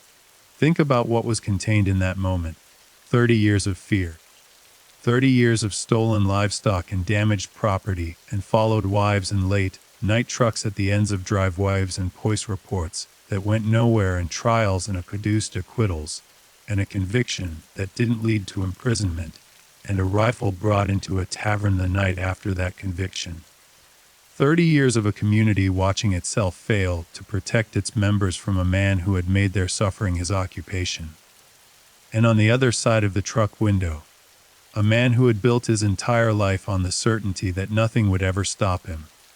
The stillness of that moment, the few seconds between the crowd gathering and the first shot, was the stillness of something that had been building for 30 years, finally finding its release. Whatever you think about what happened next, it is worth sitting with the weight of what led to it. The investigation had by the early 2000s effectively become a historical artifact. It remained technically open. Cold case files are rarely formally closed. But in any practical sense, the active investigation of the McElroy killing was over. The witnesses were older now. Some of them had died. The original investigators had retired or moved on. The physical evidence had been preserved as best it could be, but had yielded everything it was going to yield. The case had become something else, not an investigation but a story that was told in books and academic papers and documentary films and occasional magazine features. A story that appeared in lists of famous unsolved crime. A story that was taught in law schools as an example of the limits of the formal justice system and the persistence of community informal enforcement. It had become, in a word, historical. And yet it was not entirely history. There were still people alive who had been in the crowd that morning. There were still people in Nottoway County who knew things that had never been said in an official context. There were still children of the original witnesses. People who had grown up hearing conversations that stopped when they entered the room, who had absorbed the weight of the family secret without ever being told its specific contents.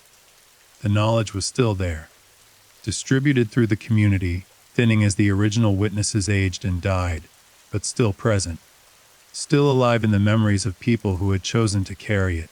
In 2012, the Skidmore story received a new wave of attention, not because of any development in the McElroy case itself, but because of something entirely separate and deeply disturbing that happened in the town. A baby disappeared. Lisa Wynn. Wait, that is a different case. Let me be precise. The event I am referring to is the disappearance of a different person from the Skidmore area. A case that briefly brought the national media back to the town, and that reminded the country that Skidmore existed, and that it carried an unusual weight of criminal history. The new case was handled in the new way of such cases, with social media, with viral attention, with the particular intensity of 21st century true crime interest. It produced its own investigation, its own controversies, its own community silence in certain respects.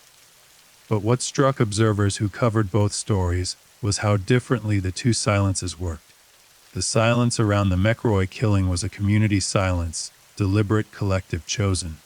The silence and confusion around the later case was more chaotic, more fragmented, less organized. The McElroy silence was a thing of the past, from a time when small communities had the social cohesion to maintain collective decisions over decades. The later case was a thing of the present, messier, more contested, ultimately more likely to yield to the pressures of the modern information environment. The contrast illuminated something about what the Mauroy silence had required. Not just a community willing to keep a secret, but a community with the specific kind of social cohesion that makes collective secrets possible. A community where the bonds of shared history and shared identity were strong enough to hold under sustained pressure. That kind of community is rarer now than it was in 1981. The economic and social forces that have eroded small rural communities over the past 40 years have also eroded the specific kind of social capital that made the Skidmore silence possible. Whether that is a loss or a gain is a question that does not have a simple answer. Let me talk about Richard McFadyen, Ken Rex McRoy's attorney, because he is a figure in this story who is often mentioned, but rarely examined in depth. McFadyen was a Kansas City attorney who had developed a reputation as a skilled defender of clients in rural criminal cases. He was not a famous lawyer in the national sense. He was a working attorney with a specialty, and his specialty was keeping clients like McRoy out of prison. He was good at it. The legal strategies McFadyen used on McRoy's behalf were legitimate. They were the strategies that any competent defense attorney uses: challenging evidence, filing motions, exploiting procedural problems, looking for weaknesses in the prosecution's case. In a country that genuinely believes in the right to counsel and the presumption of innocence, these are not just legitimate strategies but essential ones. But the cumulative effect of McFadyen's work on McElroy's behalf over the years, the 20 to 30 arrests and 0 prison sentences, had produced a situation that went beyond ordinary legal representation into something that the people of Nottoway County experienced as a kind of systemic complicity in their own victimization.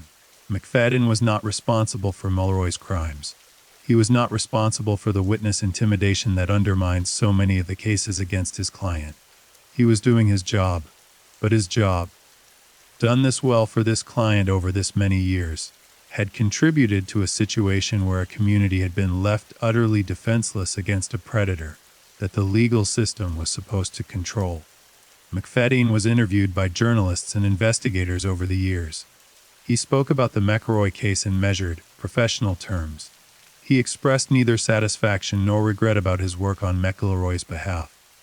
In the way of attorneys who understand that the adversarial system requires someone to represent even the most difficult clients. He lived for many years after McElroy's death. He continued to practice law. The McElroy case was, for him, one case among many, a notable one, certainly, but not the consuming moral preoccupation for him that it was for the community of Skidmore. The question of what justice actually looks like in this story is one that I want to sit with for a moment, because it is not a simple question, and I do not think it deserves a simple answer. There are at least 3 different kinds of justice at play in the Skidmore story, and they do not all point in the same direction. There is legal justice, the formal application of law to criminal behavior, with due process, with rights respected, with punishment proportional to established guilt. By this standard, the McElroy killing was a murder for which no one was ever held accountable. The legal system failed twice, first in its inability to stop McElroy's decades of crime, and then in its inability to prosecute his killers. 2 failures of legal justice, on opposite sides of the same story. There is what might be called community justice, the informal enforcement by a community of the norms that formal law failed to enforce.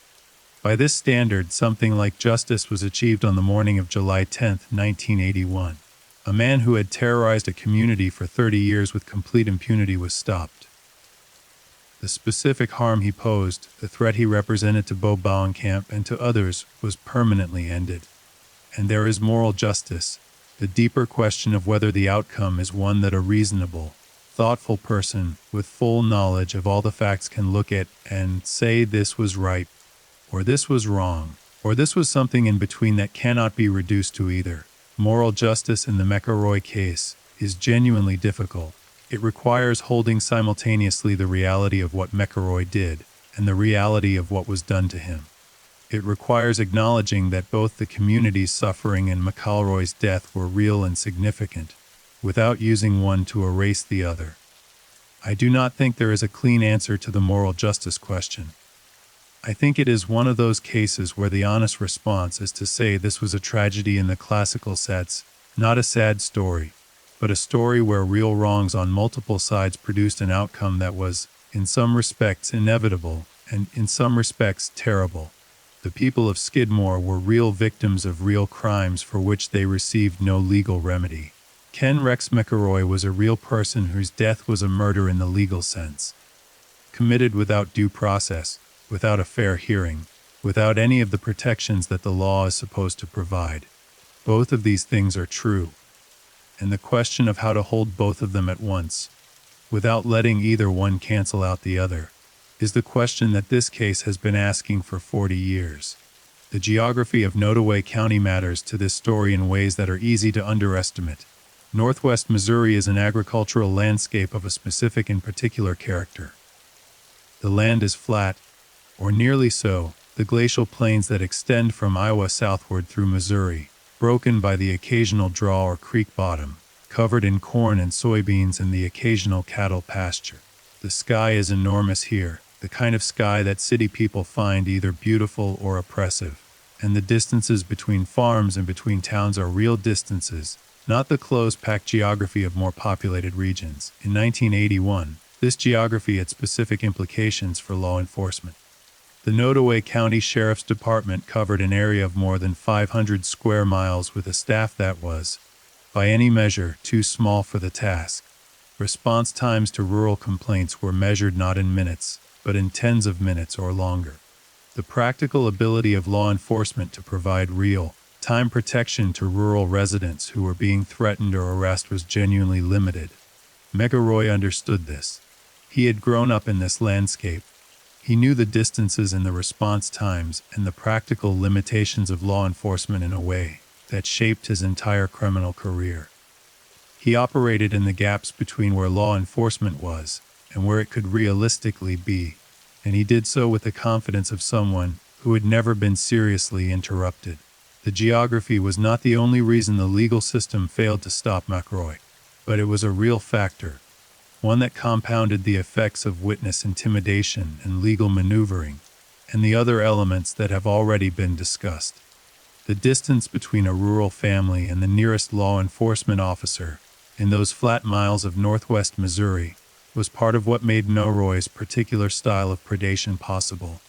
There is a story that circulates in connection with the McElroy case that I want to address, not because it changes the fundamental shape of things, but because it adds a dimension to the understanding of how the community arrived at where it arrived.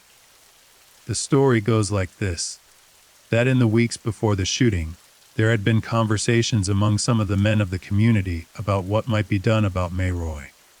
Not formal meetings, not organized planning sessions, but the kind of conversations that happen in small communities when a situation has reached a point of crisis. Quiet conversations at the grain elevator, at the farm supply store, in the parking lot after church, in which people said to each other, in various ways, that something had to change. Whether these conversations included specific discussion of violence, whether anyone said directly that McElroy needed to be killed, is not established in any documentary record. But the understanding that seems to have emerged from them, the tacit consensus, was that the community had reached its limit and that the next time McElroy gave them an opportunity they would take it. The morning of July 10th was that opportunity. He came to town. He went to the tavern. The men who had been having those conversations found themselves gathered on the main street around his truck. The opportunity had arrived, and subnarrated. This narrative, if it is accurate, and there are reasons to think it captures something real about what happened, even if the specific details are not fully documented, presents the shooting not as a spontaneous eruption of mob violence, but as the culmination of a deliberate process of community decision-making, a process that was informal and unacknowledged and would never appear in any official record, but a process nonetheless, a community deciding together that it had reached the end of its rope and acting on that decision. This is where we pause tonight in Chapter 3. We have moved through the investigation's long dormancy, through the academic and journalistic attention, that kept the story alive even as the active investigation wound down. Through the forensic details of the shooting and what they suggest about premeditation and planning, through the geography of Nottoway County and the specific ways it shaped both McElroy's career and the community's response to it. And we have sat with the question of what justice means in a story where every version of justice is incomplete. In the next chapter, we go deeper into the lives of the people most directly affected, into the long aftermath, not just the investigation, but the human reality of what it meant to live in Skidmore after July 10, 1981, into the specific stories of families and individuals who have spent 40 years carrying pieces of this story. And we are going to look at something that has not yet been fully examined. The way this case changed, permanently, the way America thought about vigilante justice and the limits of the rule of law. The conversations it started that are still happening today. The questions it raised that have only become more urgent as the decades have passed. By the mid-2000s, the town of Skidmore had become something unusual in American cultural life. It had become a symbol. Not a symbol in the abstract, theoretical sense that academics use when they say a case symbolizes something about society. A living symbol, a place that people thought about, argued about, returned to, when they were trying to work out something important about justice and community and the limits of the law. A place that had entered the American cultural vocabulary as shorthand for a specific set of questions that do not have easy answers.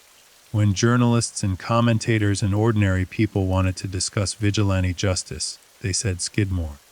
When legal scholars wanted to discuss community self-help in the face of institutional failure, they cited Skidmore. When true crime writers want an example of a case that defied the usual categories, victim, perpetrator, justice, injustice, they turned to Skidmore. The town itself was largely indifferent to this symbolic status. The people who lived there were not interested in being symbols. They were interested in farming and raising their children and living their lives in the community they had always called home. The attention that their town's name attracted in the outside world was something they had learned to tolerate rather than welcome. A background noise that occasionally spiked when a new book or article or documentary brought a fresh wave of visitors and then faded again. But the symbolic weight was real, and it shaped the way the story continued to be told and retold in the years after the shooting. One of the most significant shifts in how the Skidmore story was discussed happened in the early 2000s, when the landscape of American true crime changed dramatically. The internet had arrived. Podcasts were beginning to emerge as a format.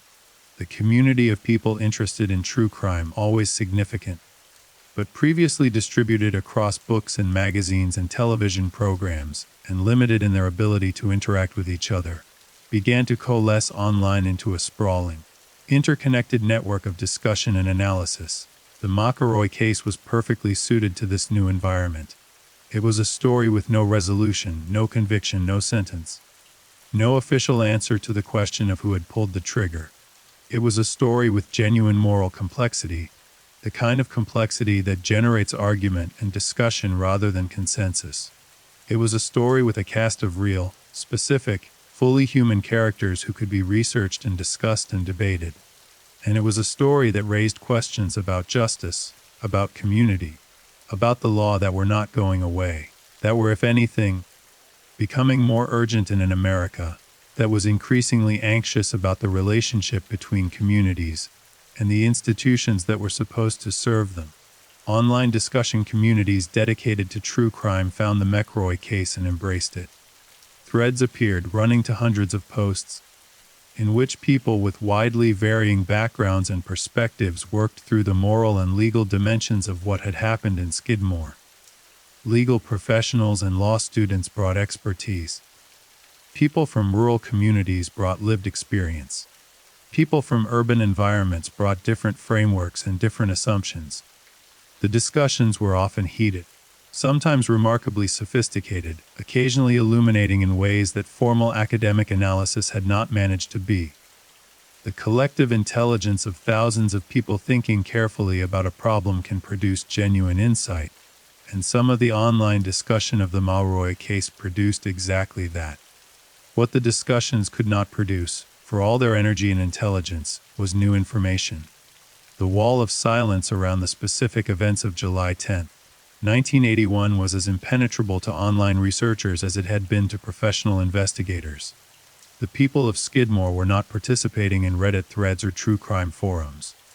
The secrets were not going to be unlocked by crowdsourced investigation, but the discussion kept the case alive, introduced it to new generations of people who had not been born in 1981, and ensured that the questions it raised continued to be engaged with seriously.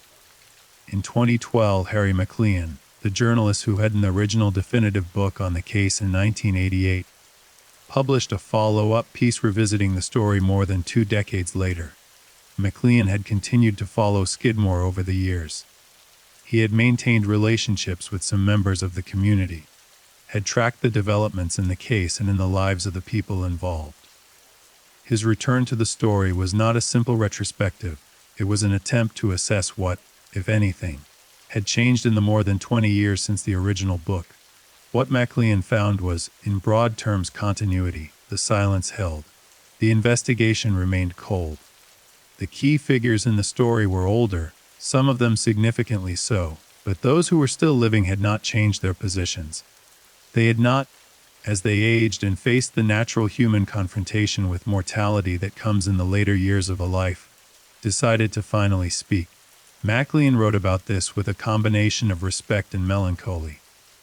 Respect for the consistency of the community's commitment to what it had decided.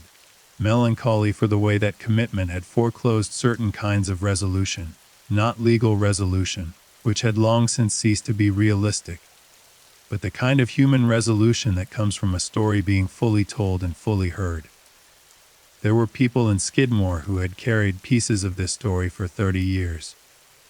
Who had been adolescents on the morning of the shooting, children who had grown up in the shadow of what their community had done and decided to protect, who had never been able to talk about it fully even with people they trusted, whose understanding of one of the defining events of their lives had to remain permanently incomplete, permanently unshared. The cost of that, McLean suggested, was not nothing. The silence protected the community, but it also isolated its members in a specific and lasting way from the kind of communal processing of difficult experience that allows communities to move forward. The story of July 10, 1981 could not be mourned, could not be analyzed, could not be publicly acknowledged as the complicated moral event it was, because to do any of those things publicly would be to crack the wall, and the wall had to hold. The result was a community that had absorbed a defining trauma without being able to fully address it. That had managed the weight of what it carried by distributing it evenly across everyone who had been there, so that no single person bore an impossible burden, but that had never been able to put it down. The people who lived in Skidmore in the years after the shooting and who have spoken, in various limited ways, about what that experience was like describe something that is not quite guilt and not quite pride and not quite peace. It is something more like resolution. The resolution that comes not from having all the questions answered, but from having made a decision and stood behind it, from having done what you believed was necessary, and then carried that belief through whatever came after. A man who farmed land near Skidmore, and who'd been in the community during the McElroy years, though he has never confirmed whether he was present on the morning of the shooting, gave an interview to a regional journalist in the early 2010s that touches on this. He spoke about McElroy in terms that were measured but clear.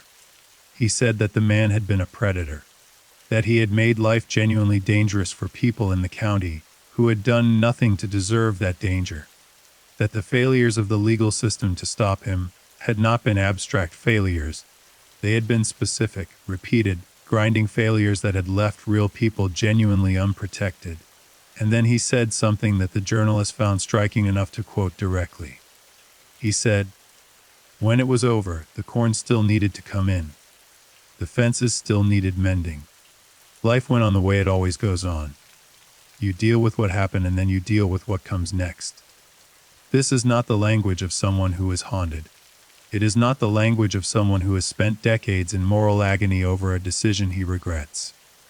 It is the language of someone who made a decision. or was part of a community that made a decision and then went back to work. Whether that equanimity is admirable or troubling is, again, a question you will have to answer for yourself. Let me return now to the specific forensic and investigative details of the case, because there are aspects of the investigation that deserve closer attention than they have sometimes received. One of the most significant investigative developments in the years after the initial investigation involved the re-examination of Trina Mulroy's testimony. Trina had given statements to investigators in the immediate aftermath of the shooting. Those statements had named individuals, had described what she had seen from her position in the truck. As discussed earlier, the specific identifications in those statements were contested on reliability grounds. But over the years, Trina gave additional interviews to journalists, to documentary filmmakers, in which she returned to the events of that morning. And while she was careful, in the way of someone who has thought carefully about legal exposure and personal safety, she was not entirely silent. In one interview, given in the late 1990s, Trina spoke about the moment of the shooting with a specificity that she had not previously provided in public. She described the crowd around the truck. She described the way the men gathered were looking at Ken Rex, not with the fear she was used to seeing on people's faces when they looked at him, but with something else. Something she described as settled. The word is remarkable. Not angry, not afraid. Settled. It suggests exactly what the community's own accounts have suggested, that the crowd around McElroy's truck that morning was not a mob in the usual sense of the word, was not driven by the hot escalating energy of collective anger, was in a state closer to resolution, to the settled certainty of people who had made up their minds. Trina's use of that word, whether she intended its full implications or not, adds to the picture. It is consistent with the account of the community's state of mind that other sources have provided. And it suggests that whatever happened on the morning of July 10th, it was not chaos. It was intention. The question of motive, beyond the general motive of a community exhausted by decades of abuse, is worth examining in more detail. For specific individuals in Skidmore, the motive to want Ken Rex McElroy dead was not abstract. It was personal. It was rooted in specific events, specific experiences, specific moments of fear and humiliation and helplessness that had accumulated over years.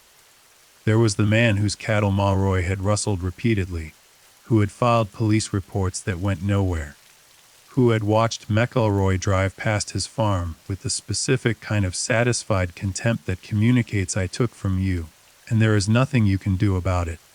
There was the man whose daughter McElroy had paid attention to, who had confronted McElroy directly, and had come away from that confrontation with a very clear understanding of his own powerlessness, and of the threat that would hang over his family, as long as McElroy was free.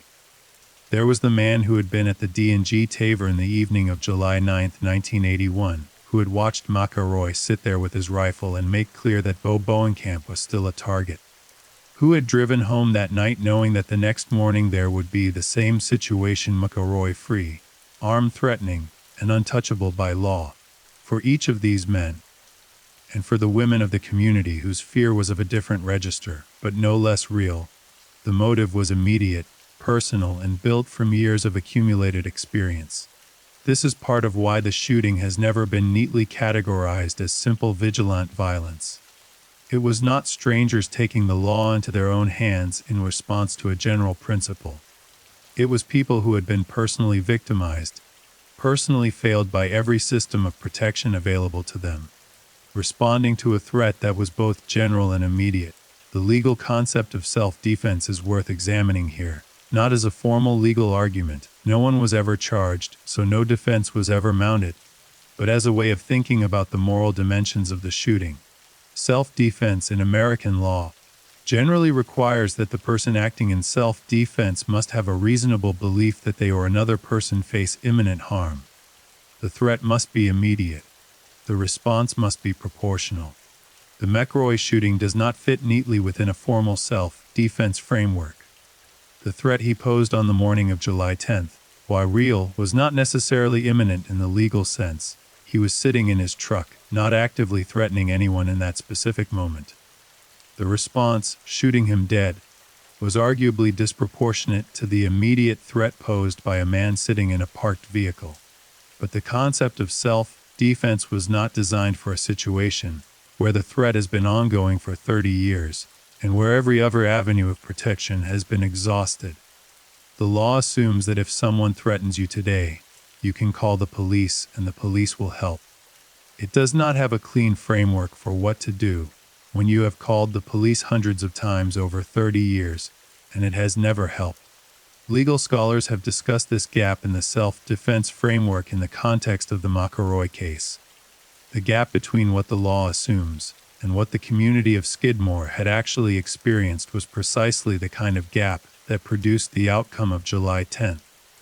When the formal framework for addressing threat fails comprehensively, people fill the gap with whatever tools they have. The specific individuals most often named in connection with the shooting have been discussed earlier in this story, Del Clement in particular, and others whose names appeared in Trina's statements and in the investigative record.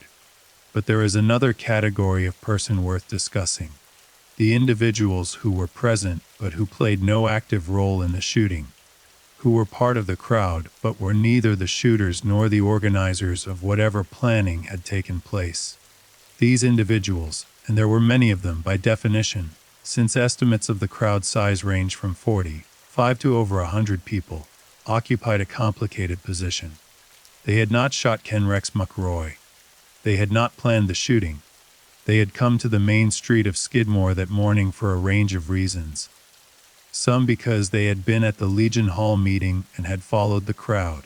Some because word had spread and they were curious.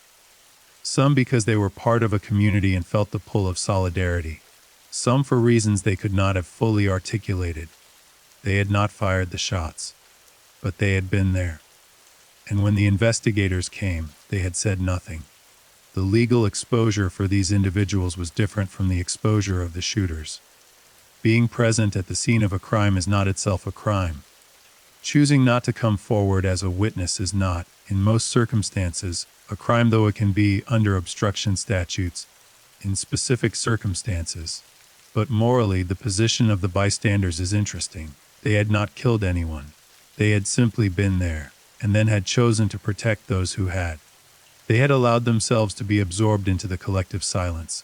Were they accessories? Morally, if not legally. Were they participants in something they had not explicitly agreed to, simply by virtue of being present, and then choosing not to speak? These are questions that some of the bystanders have presumably asked themselves, in the privacy of their own consciences. Over the 40 years since the shooting, the answers they arrived at, like the answers they gave to investigators, have not been shared. The McElroy case raises, in a particularly acute way, a question that American society has struggled with throughout its history. What is the proper relationship between a community and the law that is supposed to govern it? The standard answer is clear. The law governs. Communities are subject to law, not above it. The rule of law means that no individual and no community is permitted to substitute its own judgment for the judgment of the legal system. This is not a perfect system. No human system is perfect. But it is the system that prevents the alternative, which is the rule of force and the powerful over the weak. This is the argument of order. It is a serious argument. It is the argument that most legal professionals and most philosophers of law would make. But there is another argument, one that the history of American communities and the specific history of Skidmore complicates the standard answer. The rule of law depends, for its legitimacy, on its actual operation, on its actual protection of the people it is supposed to protect. When the rule of law operates as it is supposed to, protecting the weak from the powerful, enforcing community norms with fairness and consistency, providing real recourse for real grievances, when it does these things, the argument for community deference to law is strong. But when the rule of law fails, systematically, repeatedly over decades, when it protects the powerful and abandons the weak, when it provides no recourse for legitimate grievances, when it becomes, in practical effect, an instrument of the oppressor rather than the victim, the argument for deference weakens, not to zero, but it weakens. The people of Skidmore had not rejected the rule of law on principle. They had not decided that community self-help was always preferable to legal process. They had for decades tried every legal avenue available to them. They had believed in the system. They had cooperated with it, worked within it, trusted it. The system had betrayed that trust completely and repeatedly. What they did on the morning of July 10, 1981 was not a principled rejection of law. It was a desperate response to law's failure. A response that came after every other response had been tried and had failed. This is the moral context that the standard argument about vigilantism tends to omit, and it is the context that the people of Skidmore would want, if they were speaking, to be understood. There is a woman named Alice Wood, who has appeared briefly in this story already. One of Ken Rex McElroy's daughters, the most persistent public voice for reinvestigation of her father's killing. I want to spend more time with her perspective, because it deserves to be heard fully, not as a counterweight to the community's perspective, but as a genuine and legitimate dimension of the story. Alice Wood grew up knowing that her father was not a simple man. She grew up with the weight of his reputation, the complexity of his history, the knowledge of what he had done and what had been done to him. She was not naive about who Ken Rex McElroy was. She did not defend his crimes or pretend they had not happened. But she was his daughter, and his death, a murder in the legal sense committed without due process, without a fair hearing, without any of the protections that even the most despised criminal is legally entitled to, was a wound she carried. She spoke, in interviews over the years, about what it had felt like to grow up in the shadow of both her father's crimes and his killing, about the way people responded to her name in Nottoway County, about the isolation of being the child of the man that the town had killed, about the way the community's solidarity, which had protected the killers, had also, by extension, normalized her father's death in a way that made her grief socially invisible. She was not the only victim of Ken Rex McElroy. She was not more victimized than the families he had terrorized for decades. But she was a victim of his choices, of his death, of the community's decision to protect those responsible for that death. Her calls for reinvestigation were not about defending her father's crimes. They were about the principle that even murderers and criminals have families who deserve the same recourse that any victim's family deserves. That the rule of law, if it means anything, has to apply consistently to the victims of Ken Rex McElroy and to Ken Rex McElroy himself. This is a legitimate argument, and the legal system's consistent failure to respond to it is, in its own way, another failure of justice in a story that is full of them. The broader context of rural American justice in the latter half of the 20th century is essential to understanding the McElroy case, and it is a context that is sometimes lost in accounts that focus on the specific drama of Skidmore. Rural America in this experiencing a long, slow institutional decline. Law enforcement resources in rural counties were stretched thin as populations declined and budgets were cut.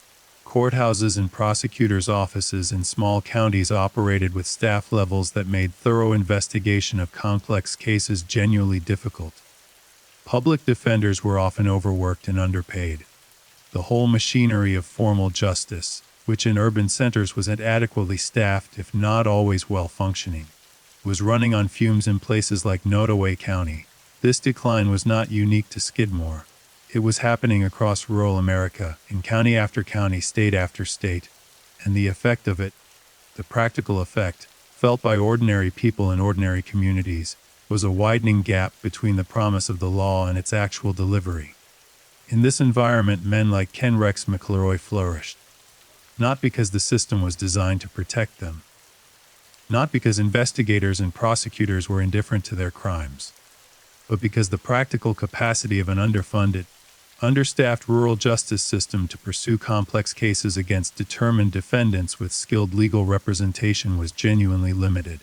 The McElroy case was, in this sense, not just a story about one man in one community. It was a story about a systemic failure that was playing out in communities across rural America, in variations that were less dramatic than Skidmore, but no less real in their impact on the people who lived them.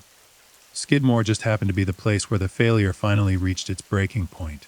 In 2019, A journalist undertaking a long retrospective piece on the McElroy case returned to Skidmore nearly 4 decades after the shooting. What she found was a town that had aged along with its story. The population was smaller than it had been in 1981. Some of the original witnesses to the shooting had died in the intervening years. The specific geography of the event, the main street, the tavern, the spot where McElroy's truck had been parked, was still there, physically, though some of the buildings had changed. She tried to conduct interviews. She was met with the same polite, practiced deflection that every journalist before her had encountered. People were willing to talk about the town, about farming, about the challenges of rural life in 21st century America.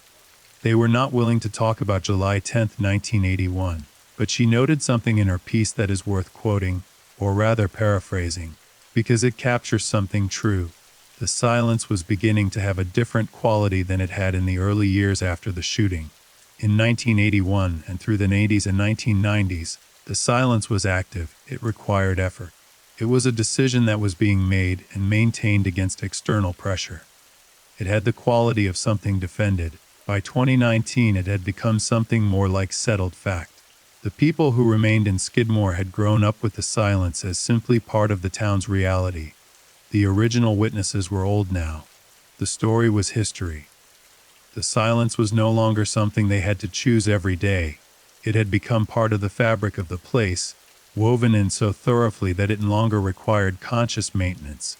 It had become, in a word, normal. This is how communities absorb difficult histories. Not by resolving them, but by normalizing them. By making them part of the background rather than the foreground of daily life. By living long enough with the weight of them, that the weight stops feeling like weight and starts feeling like simply the nature of things.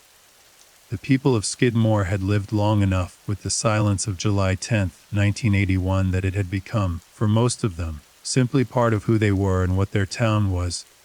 Whether this is healing or something more complicated, I leave to you to decide. One of the things that the McElroy case illuminates about American justice, about the formal legal system and its relationship to community, is the degree to which that system depends on community cooperation to function. This is easy to overlook in accounts that focus on the adversarial dimensions of the legal process, the prosecution versus the defense, the state versus the individual. But underlying all of that adversarial machinery is a foundation of community trust and community cooperation without which the system cannot operate. Witnesses have to come forward. Victims have to report crimes. Jurors have to serve honestly. The information that investigators need to build cases has to flow from the community to the authorities. When that flow stops, when a community, for whatever reason, decides that it is not going to cooperate, the formal legal system is largely helpless. Skidmore demonstrated this in the most dramatic possible way. A community that had for decades cooperated dutifully with the legal system, filed reports, pressed charges, testified, finally reached a point where it stopped cooperating. And when it stopped, the system stopped. Not just for the McElroy killing, but retroactively for all the cases that had depended on that community's willingness to engage. The investigators knew who had done it. They could not prove it, because the proof required the community's cooperation, and the community had decided not to cooperate. This is both a story about the limits of community solidarity, and a story about the limits of legal authority. The community had power over the system that the system could not overcome, the power of collective refusal. And the system had failed to earn the trust that would have made the community willing to use that power in its service. It was, in the end, a failure of the relationship between a community and its institutions. A failure that had been building for 30 years and that found its final, definitive expression in the silence of Skidmore. This is where we pause in Chapter 4. We have moved through the broader cultural significance of the case, through the long aftermath of the investigation, through the forensic details that suggest premeditation, through the specific perspectives of the people most directly affected: Trina, Alice Wood, the bystanders, the community members who lived with the silence for decades.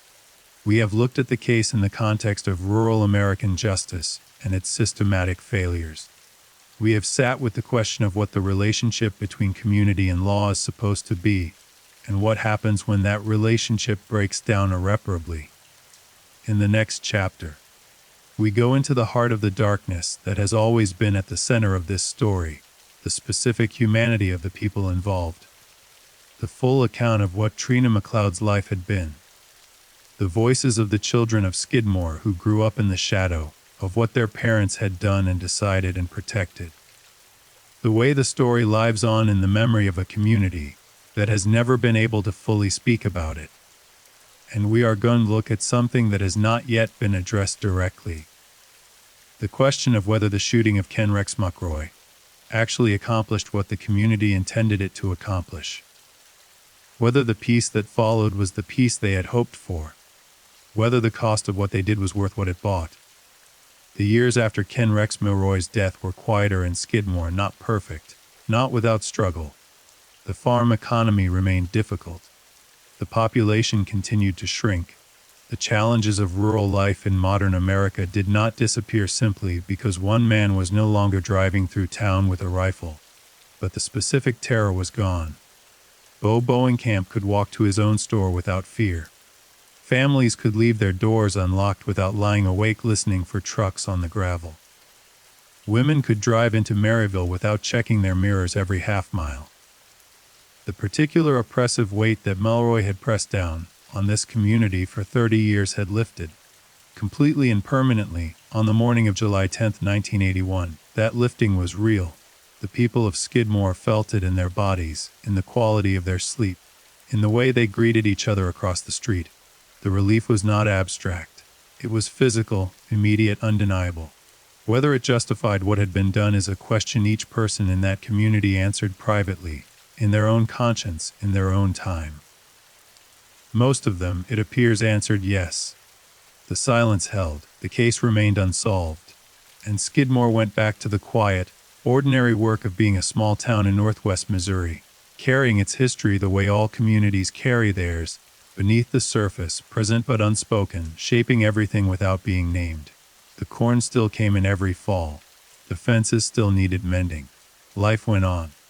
The case of Ken Rex McRoy in the town of Skidmore remains, officially, unsolved. No one has ever been charged. No one has ever been convicted. The file sits open in the Nodaway County records, a monument to the limits of what formal justice can accomplish when a community decides, together, that it has nothing left to say. The questions it leaves behind are not comfortable ones. Was what happened on the morning of July 10, 1981 justice? Was it murder? Was it both at once, which is perhaps the most honest answer, a murder that was also, in the specific context of everything that preceded it, the only justice those people were ever going to get? Ken Rex McRoy was a predator. He was a man who made the suffering of others his occupation, who used fear as a tool, who escaped legal consequence for decades through intimidation and legal maneuvering, and the systematic failure of the institutions that were supposed to stop him. He was not an innocent man shot down by a mob acting on rumor and prejudice.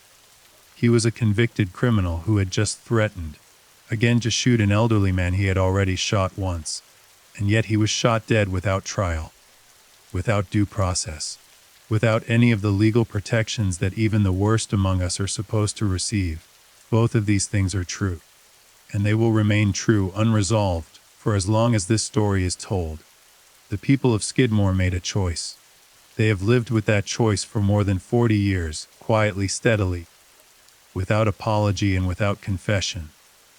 They carried what they carried the way their land and their history taught them to carry things, with their heads down and their hands working and their mouths closed. Whatever judgment history ultimately passes on what they did, they have already passed their own, and they have not flinched from it. Thank you for listening tonight. If you enjoyed this case, leave a comment and subscribe. Good night and stay safe.